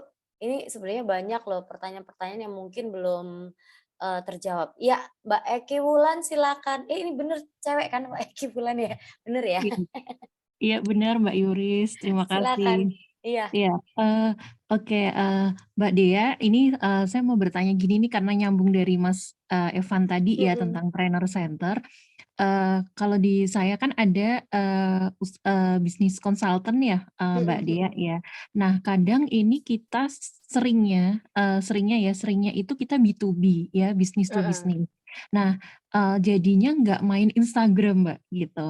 Nah, saat ini dihadapkan konten yang hubungannya harus kita bisa awareness tadi ya di platform media sosial, kita kadang mengalami kebingungan, "Wah, ini harus dari mana?" Padahal biasanya kita bisnis to bisnis nih. Nah, mungkin ada saran atau masukan konten apa, atau memang, arahnya kalau B2B nggak main sosmed atau seperti apa, Mbak Dea? Terima kasih. Oke, kembali lagi menurutku ya, nggak ada yang nggak bisa masuk di sosmed kok. Even tadi, klien kita tuh plastiknya beras aja masuk ke sosmed kayak gitu. Tinggal gimana kita pakai sosmednya. Berdasarkan pengalaman selama ini, penggunaan sosmed kalau untuk B2B adalah lebih tepat kalau kita jadiin sosmed kita tuh, digital brosur. Jadi penjelasan untuk setiap servisnya kita, penjelasan untuk tiap jasa yang kita punya, itu ada di dalamnya. Jadi gunanya sosmed itu sebenarnya membantu mereka ketika mereka mau cari tahu tentang kita langsung sodorin aja, ini sosmednya kita bisa baca di sini, kayak gitu. Memang sosmed yang kayak gitu, memang kita bukan mencari follower tinggi, bukan mencari orang yang banyak komen, tapi kita pakai, sosmed sebagai media kita bercerita, lebih seperti itu sih kalau menurut saya. Nanti di dalam kita bisa cerita di luar services-nya kita ya, bisa cerita kayak testimoninya orang-orang, pengalaman kita sudah pernah handle apa aja, yang kayak gitu kan sebenarnya lebih dibutuhkan sama other business ya, karena ketika kliennya kita mau masuk, mereka mau tahu dulu kali ini trusted atau enggak nih, udah punya pengalaman apa aja. Nah, info-info itu tuh yang sebenarnya bakal lebih dibutuhkan dibandingkan kita, berusaha menggunakan sosmed seumumnya orang pakai sosmed, kayak gitu. Oh, baik. Jadi untuk semua platform sama ya, Kak Dea ya? Kalau platformnya kan tinggal misalkan ya, misalnya biasanya nih kalau misalnya B2B juga bisa main di Facebook, tapi ke Facebook Group, nanti kita bisa sharing-sharing kayak, "Oh, hari ini kita punya klien yang kayak gini, ceritanya kayak gimana," atau ke LinkedIn juga bisa. Kalau di TikTok jelas itu nggak pas, kalau di TikTok lebih baik menceritakan tentang timnya, kayak gitu. Oh ya, siap. Oke, terima kasih Mbak Dea, Mbak Yuris, terima kasih. Sama-sama, Mbak Eki. Ini ada pertanyaan lagi yang udah dicantumkan, diketikkan di chat. Langsung aja, Kak Arista Yolanda silakan di-unmute dulu, yuk langsung ngobrol sama Kak Dea. Halo Kak Dea, Halo. aku mau nanya nih, gimana ya caranya untuk kita menyeimbangkan antara informasi yang to the point, direct itu supaya konsumennya lebih nangkep, tapi sebagai brand kita kadang juga banyak informasi yang ingin disampaikan supaya kelihatan nih bedanya kita atau superiority kita apa dibandingkan sama kompetitor yang lain gitu. Ini ya, kalau menurutku sih kontennya yang berupa informatif itu sebenarnya bisa disimpan di highlight-highlight kalau kita punya Instagram. Jadinya kan, di-highlight ketika mereka buka kan mereka memang mau cari info ya. Jadi dengan di-tap tuh mereka bisa lihat, oh penjelasan bahwa balik lagi tadi contohnya misalnya apa, baju bayi, oh bajunya halus, halusnya ini karena apa? Mereka bisa tap-tap dan baca keterangan-keterangan lainnya. Nah, atau, biasanya di caption kita bisa mention sedikit technical term-nya, tapi tetap dijelasin kalau secara umum kayak gimana. Misalnya bahannya itu, oh katunnya dari Thailand, terus katunnya itu lebih lembut, tinggal mention ini katun Thailand yang lebih lembut sehingga bla bla bla bla bla. Jadi kita bisa mention sedikit USP-nya kita tanpa memaksakan terlalu banyak informasi, tapi mereka kebayang nih, katun Thailand ini kalau dipakai langsung artinya apa, kayak gitu. Lebih ke itu sih kalau menurut saya, Kak. Kak, cuman kan nggak semua orang datang ke Instagram kita dari awal. Kadang-kadang di tengah-tengah kita padahal udah menjelaskan tentang Paham. uh, beberapa bulan yang lalu. Nah, gimana caranya supaya kita tetap bisa menyampaikan informasi tapi nggak terkesan kayak ngulang-ngulang terus gitu? Sebenarnya ngulang tuh nggak masalah sih, Kak. Jadi, salah satu triknya adalah ganti gambar. Mereka biasanya udah nggak paham, mereka udah nggak ngeh kalau informasi itu ngulang, padahal sebenarnya itu udah ada di highlight atau itu story yang sama. Selama misalnya 2 minggu sekali atau sebulan sekali kita ulang ganti gambar, itu orang udah nggak ngeh biasanya. Ganti sedikit kata aja, itu nature-nya orang-orang di Instagram itu atau sorry, orang di sosmed tuh nggak seinget itu, kayak gitu. Oke, thank you Kak Dea. Iya, sama-sama. Semoga membantu. Baik, masih ada beberapa pertanyaan lagi dan ada yang mau bertanya ya. Salah satunya adalah Mas Fauzi. Silakan Mas Fauzi.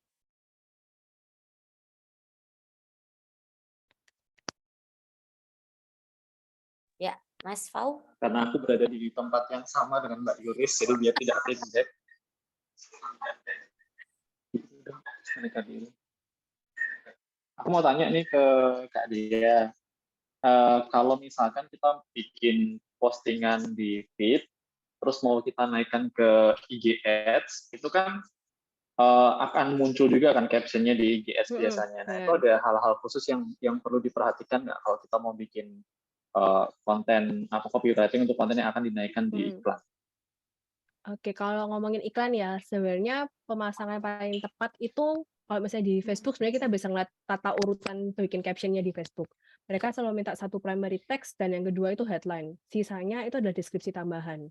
Artinya kita tuh cuma punya kesempatan 2 kalimat aja yang bakal menarik. Nah, 2 kalimat ini berarti harus sejelas mungkin menyampaikan, misal kelas sinergi bicara akan buka free Zoom. Langsung tulis free Zoom di sinergi bicara.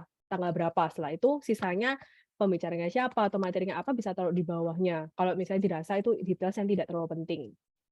Dan yang harus notice lagi, banyak peraturan kalau kita nge-ads. Misalnya, pakai emoji itu nggak boleh di ads. Jadi memang trikinya adalah kita harus pakai kata-kata yang menarik di awal. Nggak masalah font size, font type, emoji itu semua bakal ditolak. Terus yang kedua, kita juga nggak boleh pakai kalimat yang menanyakan, kayak mengira-ngira kondisi seseorang dan pakai kalimat yang sombong.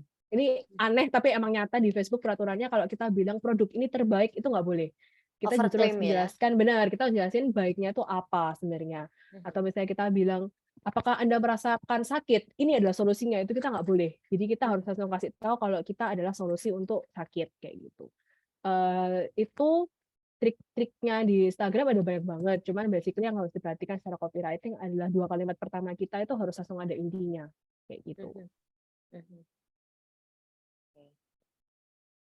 Mas Mudah Fau, membantu. sudah Ada yang mau ditanyakan terpuaskan? lagi, Kak? Siap, terima kasih Kak Dea. Asik, oke. Ada lagi yang mau nanya? Ini ada Mas Evan Rifai lagi mau nanya, Kak Dea boleh ya? Silakan. Silakan Mas Evan.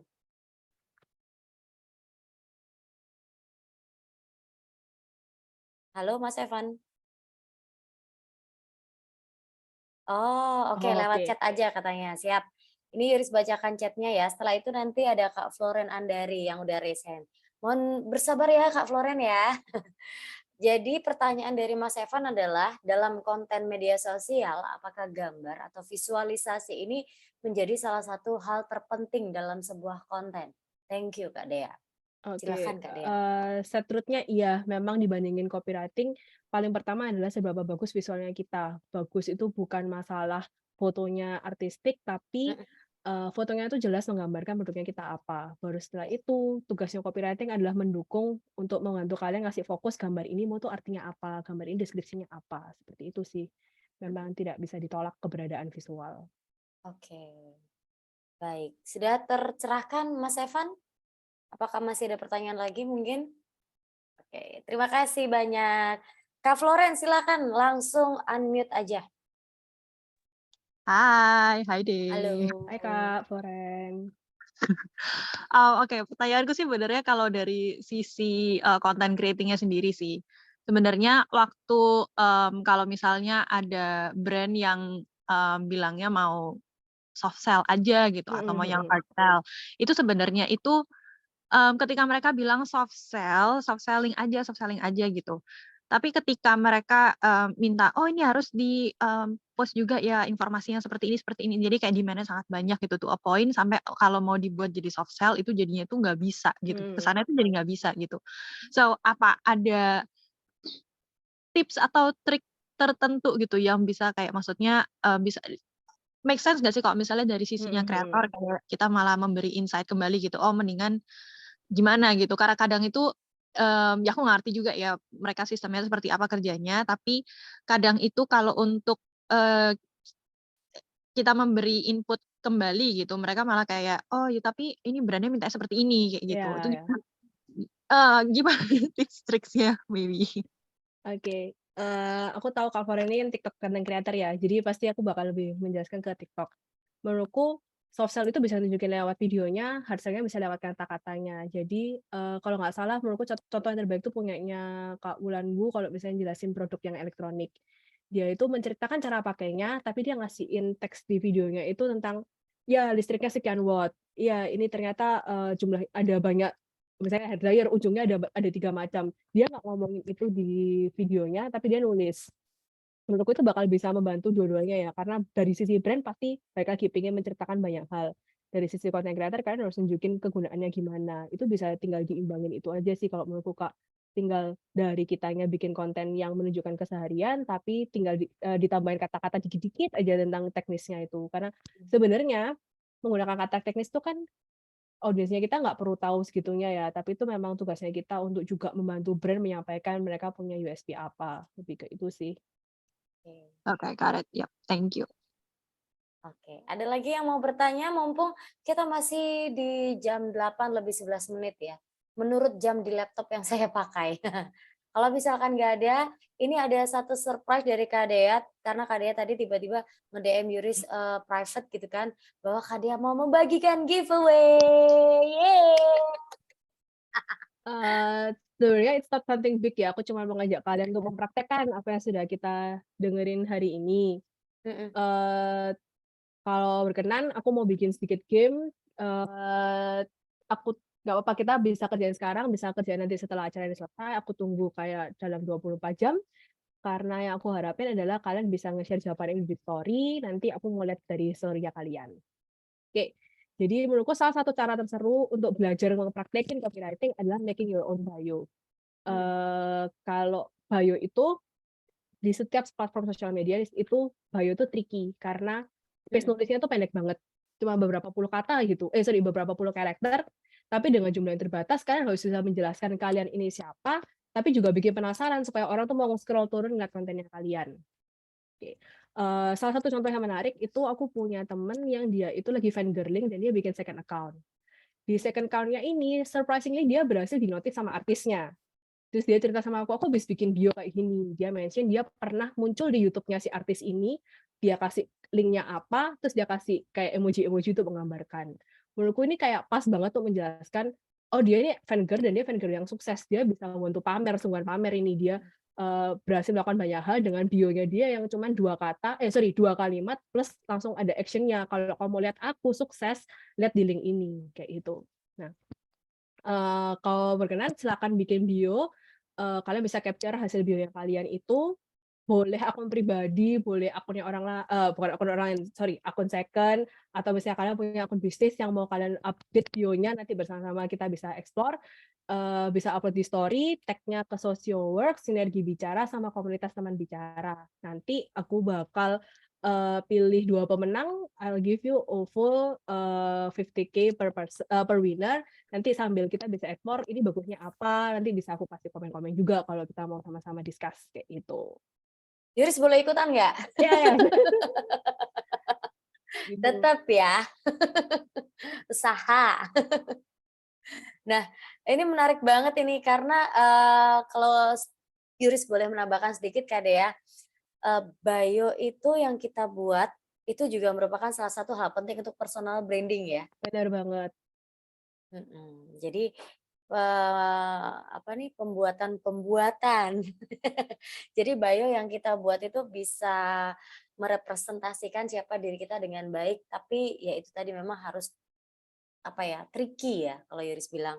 Tapi kalau teman-teman dari awal tadi sudah nyimak dengan baik apa yang disampaikan oleh Kak Dea, Yuris yakin pasti gampang banget bikin bio yang menarik. Biar mungkin ya ini kan ada juga konten creator di sini, ada juga MC teman-teman yang mereka juga punya side job lain mungkin dari main jobnya untuk jadi MC, public speaker, biar bisa menjual diri teman-teman lebih bagus lagi nanti untuk calon klien yang sudah ngintip-ngintip gitu kan, ngelirik-ngelirik Instagramnya gitu. Di tag-nya via story atau feed Kak? Ini ada Story pertanyaan aja dari cukup kok. Oke, siap. Nggak apa, story aja. Story Kita aja tahu cukup. feed untuk cantik-cantikan kan nggak apa-apa, story aja. Story aja, sambil mention Kak Dea ya. Boleh. Setidaknya yang penting Socialworks Sinergi Bicara, komunitas teman bicara itu aja deh yang paling Nah penting. itu, Socialworks Sinergi Bicara @komunitas teman bicara juga. Jadi 3 itu plus mau ditambah Kak Dea juga nggak apa-apa. Jangan lupa di follow dulu ya Instagramnya Kak Dea ya. Gitu. Sudah?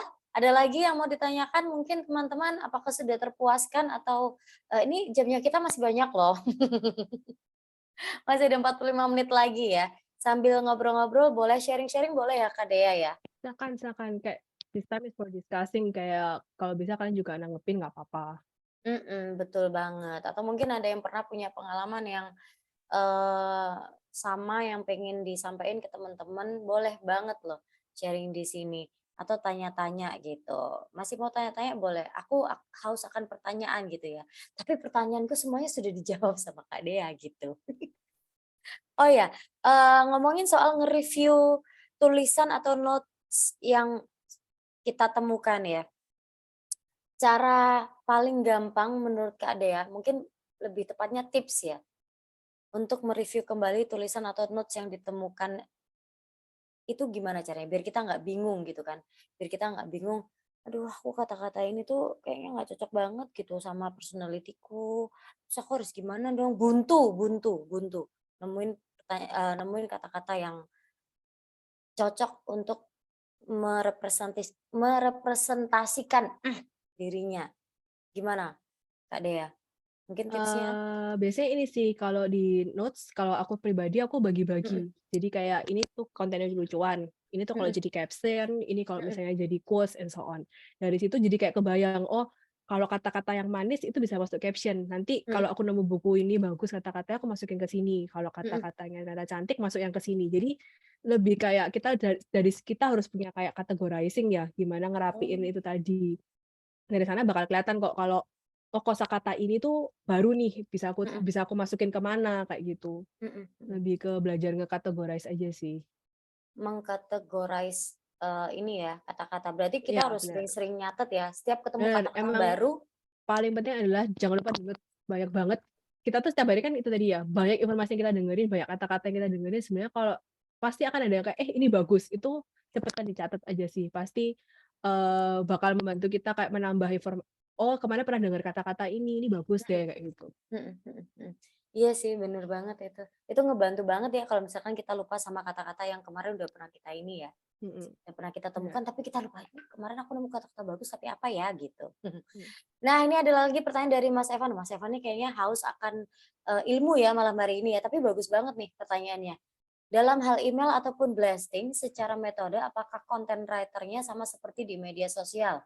Misal di Instagram atau Facebook gitu. Karena yang kita pengen juga akun-akun yang kita email membaca email blasting kita. Oh, jadi pay attention dengan email blasting yang dikirimkan. Karena memang sih email blasting itu biasanya di-ignore gitu aja kan sama orang ya kan. Nah, gimana caranya Kak Dea biar email yang kita blasting itu bisa apa ya, menarik perhatian atau pay attention gitu? Kalau so far yang saya pelajari dan case-case yang kita pernah pegang ya, bikin email blasting itu kan nggak cuma tentang body emailnya, subjeknya pun kalau bisa dibikin bukan nggak formal ya, tapi tidak terlihat template.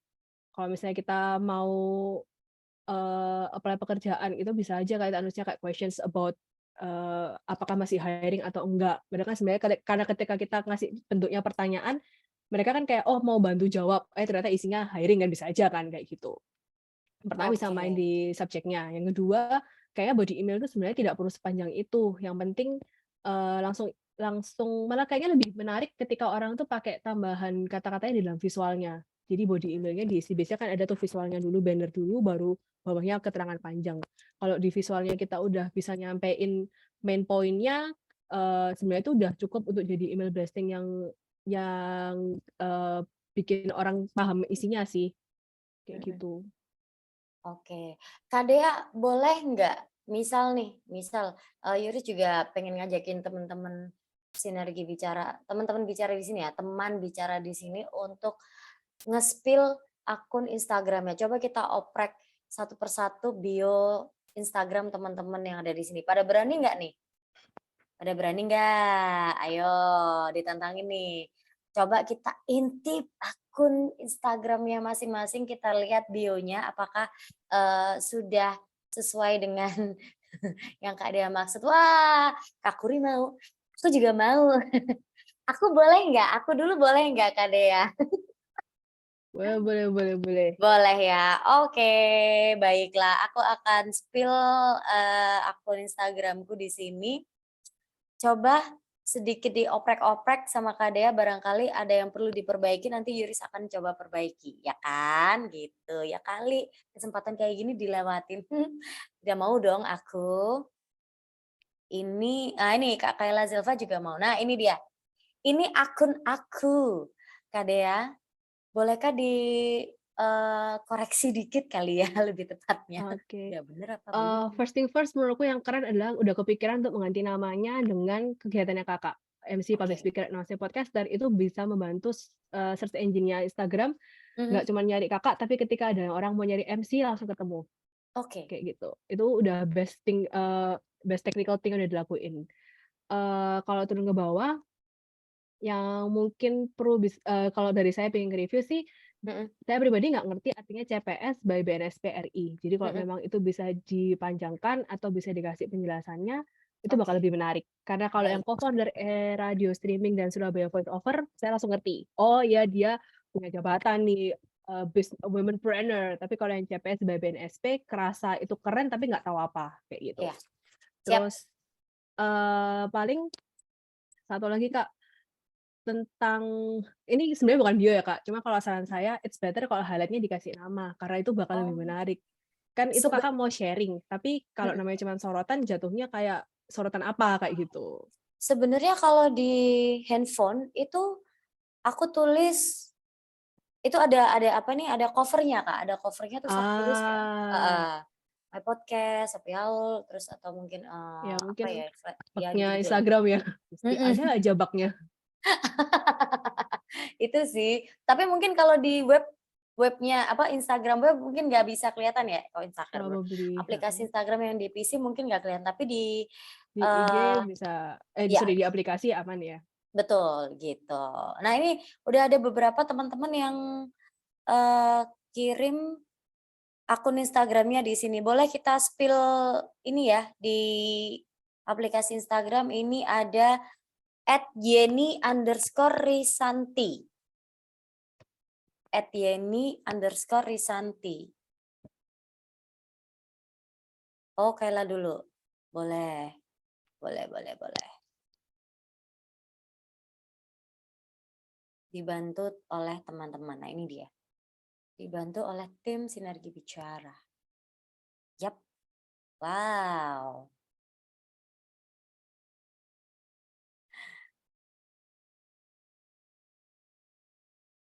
Oke. Back lagi ke masalah nama Kak Kayla. Oke. Itu sebenarnya kan ada titiknya, bakal susah untuk di-search antara Kayla dengan storyteller. Dan nama Kaylanya sebenarnya nggak apa-apa, nggak usah diulang karena udah ada di username-nya. Terus hashtag itu kayaknya agak nggak maksimal karena ada hashtag yang nggak baca. Iya, karena hashtag yang nggak kebaca tuh jatuhnya agak percuma ditaruh ada hashtag-hashtag di situ.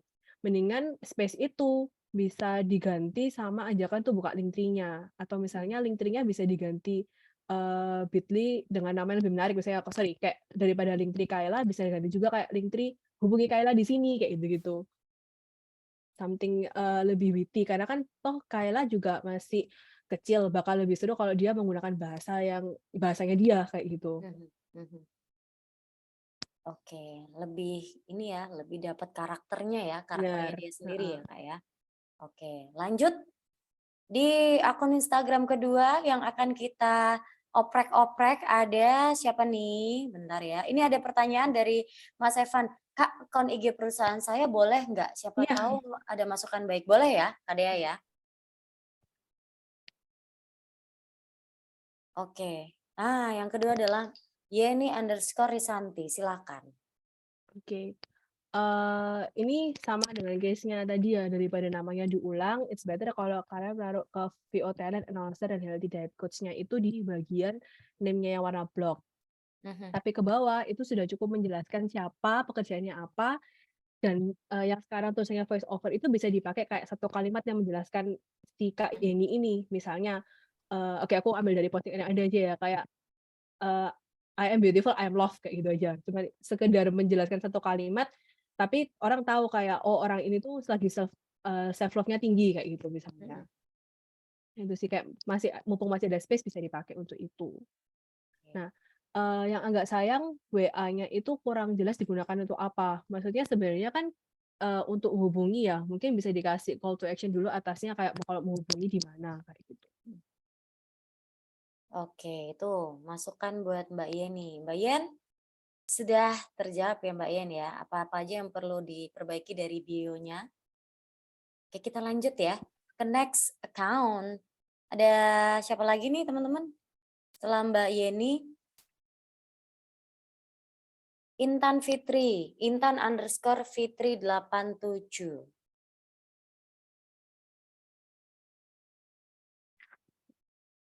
Oke, ini singkat jelas padat banget nih Ya, Mbak Intan Fitri nih. oke. Kak Intan, setahu aku MC itu biasanya punya kayak ini ya, daerah kekuasaan di mana dia akan banyak berkarya gitu. Mungkin bisa ditambahin kayak domisilinya di mana. Jadi ketika orang masuk bisa kebayang, oh kalau mau hubungi Kak Intan, ini pas untuk MC yang di mana atau MC acara seperti apa kayak gitu. Yang kedua, kalau dari web ini belum terlihat gimana cara menghubungi Kak Intannya. Nggak apa-apa misalnya kalau menulis kalau menghubungi via DM atau menghubungi via WhatsApp itu pasti akan lebih enak ada informasi action-nya itu tadi. Kayak gitu. Oke, baik. Next, Kak Intan, udah ya. Nanti tinggal diperbaiki, berarti apa aja yang perlu diperbaiki. Ada masukan dari Kak Dea tadi. Lanjut, Aisyah Najma. Silakan. Nah, ini dia.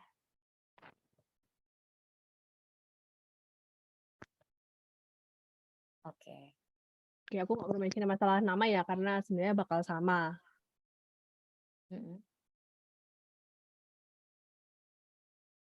Oke. Sebenarnya kalau tentang pekerjaannya udah cukup banyak yang dijelasin. Informasinya sebenarnya udah cukup jelas. Mungkin ini sih kayak Lady Woz kayaknya bisa di luar bio ya. Sebenarnya akan lebih seru kalau apa yang Anda jelaskan di bio itu juga muncul di highlight. Jadi ketika orang turun langsung kebayang. Kalau dari sini, Lady Woska itu menurut saya nggak banyak yang tahu itu apa.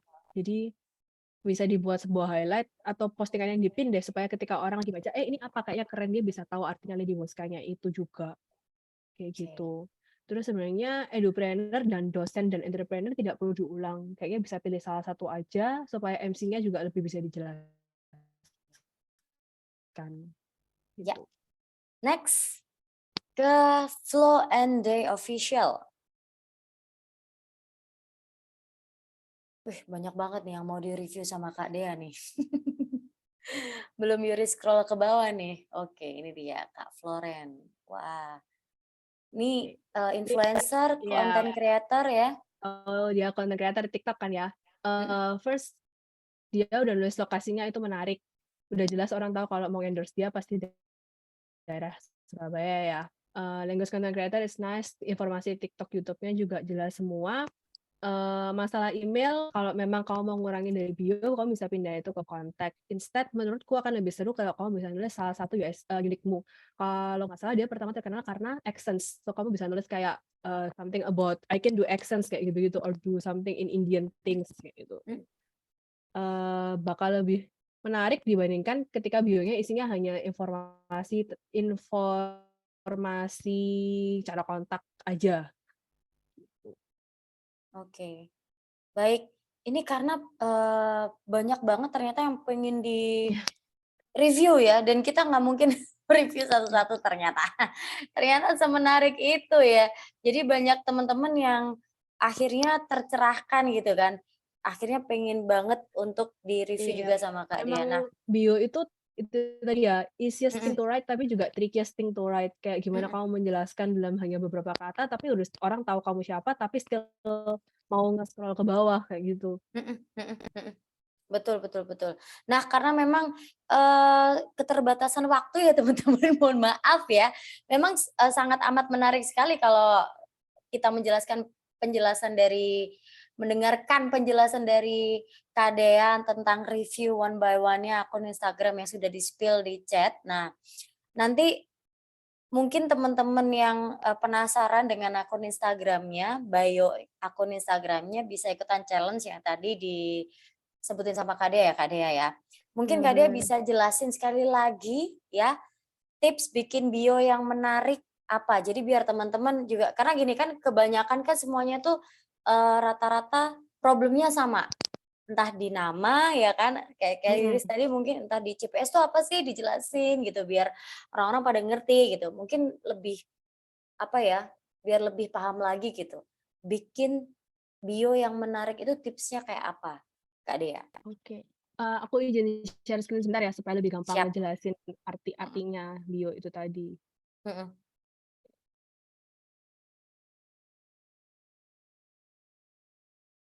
Apa udah muncul? Sudah. Oke. Terus sebenarnya something tricky di Instagram adalah username kita itu beda dengan name. Jadi kalau udah nulis nama di sini nggak apa-apa, nggak usah diulang di bawahnya karena dua-duanya bakal ngebantu kita di search engine-nya Instagram. Biasanya part ini itu cukup dipakai untuk menuliskan kita ini apa, kayak gitu. Karena username kita otomatis pasti nama bisnis kita atau namanya kita kan, kayak gitu. Cuman kalau misalnya di bawah ini kita jelasin kitanya ngapain, itu bakal membantu waktu nge-search, oh butuh sosmed agency nih, nanti bisa muncul meskipun kita nggak menuliskan social media agency, kayak gitu. Next thing, di bagian bio yang utamanya ini bisa di-mention kelebihannya kita. Biasanya sih paling penting kayak bisa bikin kayak 3 hal yang menurut kita itu uniknya apa, dari situ bisa dijelaskan di bagian bionya ini. Sebelum ini, namanya kita adalah social media best partner, terus kita mention jasanya kita apa. Di case-nya Socialworks, kita omit tagline-nya kita karena banyak klien yang masuk ke Socialworks pengen tahu kita kerjanya ngapain. Jadi akhirnya kita mengomit informasi tagline, kita ganti dengan penjelasan servisnya. Tapi ketika itu personal account Anda bisa lebih jelaskan kan, daripada mention service-nya apa, bisa mention apa yang unik, kenapa harus pakai Anda sebagai public speaker, sebagai MC-nya, sebagai moderatornya, kayak gitu. Next, kalau di sosio kita juga mau mention kita ini part of big brands, jadi makanya kita mention brand lain. Kalau misalnya kalian merasa biasanya kalau toko itu lebih menarik kalau kalian mention aku available di e-commerce mana aja, itu pasti lebih penting buat orang, kayak gitu. Terus yang terakhir, di bagian webnya ini memang somehow harus terisi ya, pastikan kalian mention di mana orang bisa menghubungi Anda lebih lanjut, apakah itu e-commerce-nya tadi, atau kalau mau kontak ke WA-nya segala macam. Dan sekarang short URL kayak gini itu bisa dimodifkan belakangnya, jadi nggak usah terlalu kaku, kalian bisa juga hubungi saya di sini, kayak gitu, itu juga bakal lebih seru, apalagi kalau akunnya itu memang image-nya itu anak yang lucu ya, atau anak yang gaul, seru, kayak gitu, itu bakal lebih menarik di sana, kayak gitu. Basically itu yang harus diperhatikan di bio, gimana kalian memastikan nama dan username itu berimbang sama-sama membantu search engine. Ada 3 keunikan yang bisa kalian mention di bio, sama jangan lupa link harus ada action yang kalian harapkan dari bio ini, kayak gitu. Jadi call to action-nya bisa dimasukkan di bio, jadiin link ya. Bisa jadi linknya, bisa jadi di-mention di bio-nya sendiri, itu gimana kalian berkreasi dan memanfaatkan space yang terbatas tadi, kayak gitu. Oke, ini sepertinya masih ada yang mau bertanya. Dari Kak Dea tuh Kak Dea. Kak Dea tanya, gimana cara biar masyarakat tahu tentang kita berdakwah di medsos, sedang saya menjaga agar tidak ada ain, jadi menjaga pandangan. Kak Dea, mohon maaf bisa unmute, jadi mungkin bisa dijelaskan ya ke Kak Dea apa itu ain. Jadi bukan Kak Dea, gimana ya? Aku menyebutnya bagaimana? Kak Bernadetta. Iya, jadi Kak Dea bisa menjelaskan ke Kak Bernadetta maksud dari pertanyaannya itu tadi. Mungkin ada beberapa kata yang Kak Bernadetta kurang paham. Kak Dea. Ya unmute dulu nggak apa-apa. Iya, jadi Kak Dea itu pengen ngasih tahu ke masyarakat bahwa dia ini ingin berdakwah tapi via medsos gitu. Oh, lagi nyetir. Oke, siap. Sedangkan Kak Dea sendiri ini menjaga agar tidak ada ain. Ain itu artinya Aku tak googling. Ini ki opo? Yuris ngerti, tapi nggak bisa diungkapin dengan apa ya, dengan kata-kata. Mungkin ada yang bisa bantu teman-teman chat di atau unmute mungkin penjelasan Ain ini. Jadi menjaga Oh, pandangan gitu. Ain itu sihir. Nah, itu dari Mas iya, Bagus iya, iya, Yusuf. pernah dengar. Ya, Waduh, kalau ke ranah sana saya nggak bingung ya, jujur aja. Cuman menurut saya tidak ada yang salah dengan menceritakan kita ngapain. Hmm. Gimana cara mempromosikan, pasti salah satu cara terbaik adalah advertising ya. Share aja, Anda bisa membantu dalam bentuk apa. Mungkin kalau dengan wording yang lebih pas, dengan kata membantu atau dengan kata-kata yang lebih ke ini pekerjaan saya ya, setahu saya itu tidak apa kan ya, sama bukan bermaksud menyombongkan diri kayak gitu. Kayak gitu. Jadi mungkin lebih ke pemilihan kata ya, Kak Benar. Bernadetta ya. Pemilihan katanya jadi biar tidak terlalu kayak tadi overclaim ya. Ya, Overclaim benar. nanti berujungnya malah jadi kayak sombong ya. Benar. Jadi kayak congkak gitu, nggak apa-apa sih dikit, tapi kalau banyak-banyak nanti batuk Iya. gitu. Oke.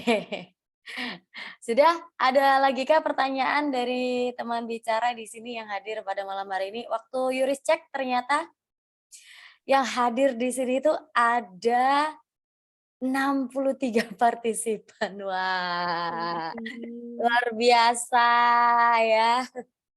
Teman-teman keren banget malam hari ini ya. Plus speakernya juga keren dan ilmunya yang di-sharingkan juga keren. Kalau mau tanya-tanya apa boleh lewat DM ke Kak Bernadetta, ke Kak Dea? Boleh ya? Oh ya, boleh kok. Silakan DM aja. Cuman ntar saya mention di chat ya. Cuman maafkan saya kalau saya agak tidak aktif ya. Cuman ya saya bersosial media kok. Akun Instagramnya tadi udah di-share sama teman-teman di atas. Mungkin bisa dibantu share lagi apa tadi? Ya, maaf Bernadetta ya, gitu. Nah, namanya itu. agak alay. Enggak sih. Salah. Keterbatasan opsi username di sosial Iya, media ya. biasanya gitu. Siap. Biasanya gitu. Oke, jadi kalau mau tanya-tanya silakan di-follow Instagramnya dulu Bernadetta gitu. Nanti tinggal DM aja, tapi mungkin harus sedikit bersabar karena Kak Dea juga nggak bisa sering-sering online ya di Instagram ya Kak Dea ya. Pengguna ini ya, pekerja sosial media ya, lebih banyak login ke klien daripada ke diri sendiri. Iya bener. Lebih banyak login ke ini akun Instagram kantor ya. Benar Akun banget. Instagram pribadi. Ya. Jangan lupa juga untuk follow Socialworks ya. Ini juga udah di-mention sama Mas Fauzi di chat, silakan di-follow @socioworks. Oke, terima kasih sharing ilmunya pada malam hari ini sangat bermanfaat bagi saya. Sama-sama Mas Evan. Mungkin ada yang mau ditambahkan dari membantu. Mungkin ada yang mau ditambahkan dari Kak Dea untuk closing statement pada malam hari ini? Basically aku ulang aja kalau misalnya kita mau kata-kata kita berimpact itu bukan cuma sekedar kita bisa bikin kata-kata, tapi gimana kita bisa mendivert fokusnya itu supaya sesuai dengan harapan kita, kata mana yang mau dipilih supaya itu yang jadi fokusnya. Terus ya audiens kita sekarang udah dalam posisi mereka kebanyakan info ya. Coba cari cara sebaik mungkin supaya dalam 3 detik pertama mereka langsung nangkep nih kamu maunya apa yang mau kita sampaikan. Be honest, be specific. Jangan berhenti buat ngeriset cara gimana terbaik untuk membuat kata-kata tadi atau menata kata-kata lagi karena everyday social media tuh change. Kayak dalam berapa tahun sih kita mengenal Instagram itu udah banyak banget perubahan yang terjadi. Jadi ya tiap hari juga kita harus belajar mengenal platformnya. Baik, oke. Itu tadi closing statement dari Kak Dea. Thank you Kak Dea. Sebelum kita benar-benar meng-closing untuk webinar pada malam hari ini, kita foto bareng dulu yuk teman-teman yuk. Boleh on cam semuanya? Yuk kita foto bareng jadi biar ada dokumentasi bahwa memang benar di malam hari ini, malam Sabtu ya ini ya, kita belajar bareng tentang copywriting gitu. Sudah siap semuanya? Sudah pada on cam? Coba Yuris cek dulu. Oke. Oh, udah banyak yang on cam. Berikan senyum termanis. Mbak Melisa, aduh ya Allah kelirik aneh Mbak Melisa.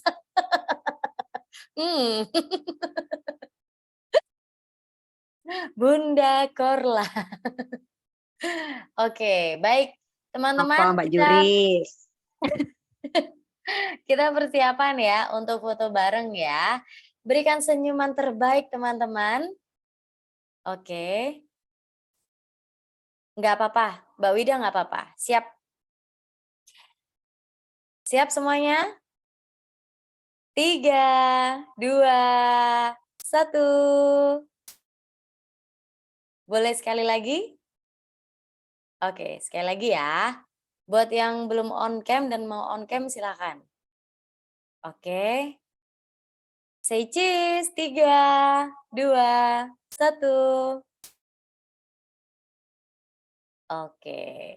Terima kasih teman-teman semuanya pada malam hari ini sudah menyempatkan meluangkan waktu untuk belajar bareng dengan Kak Dea. Kak Dea, thank you so much untuk Thank you sharing-nya, semuanya.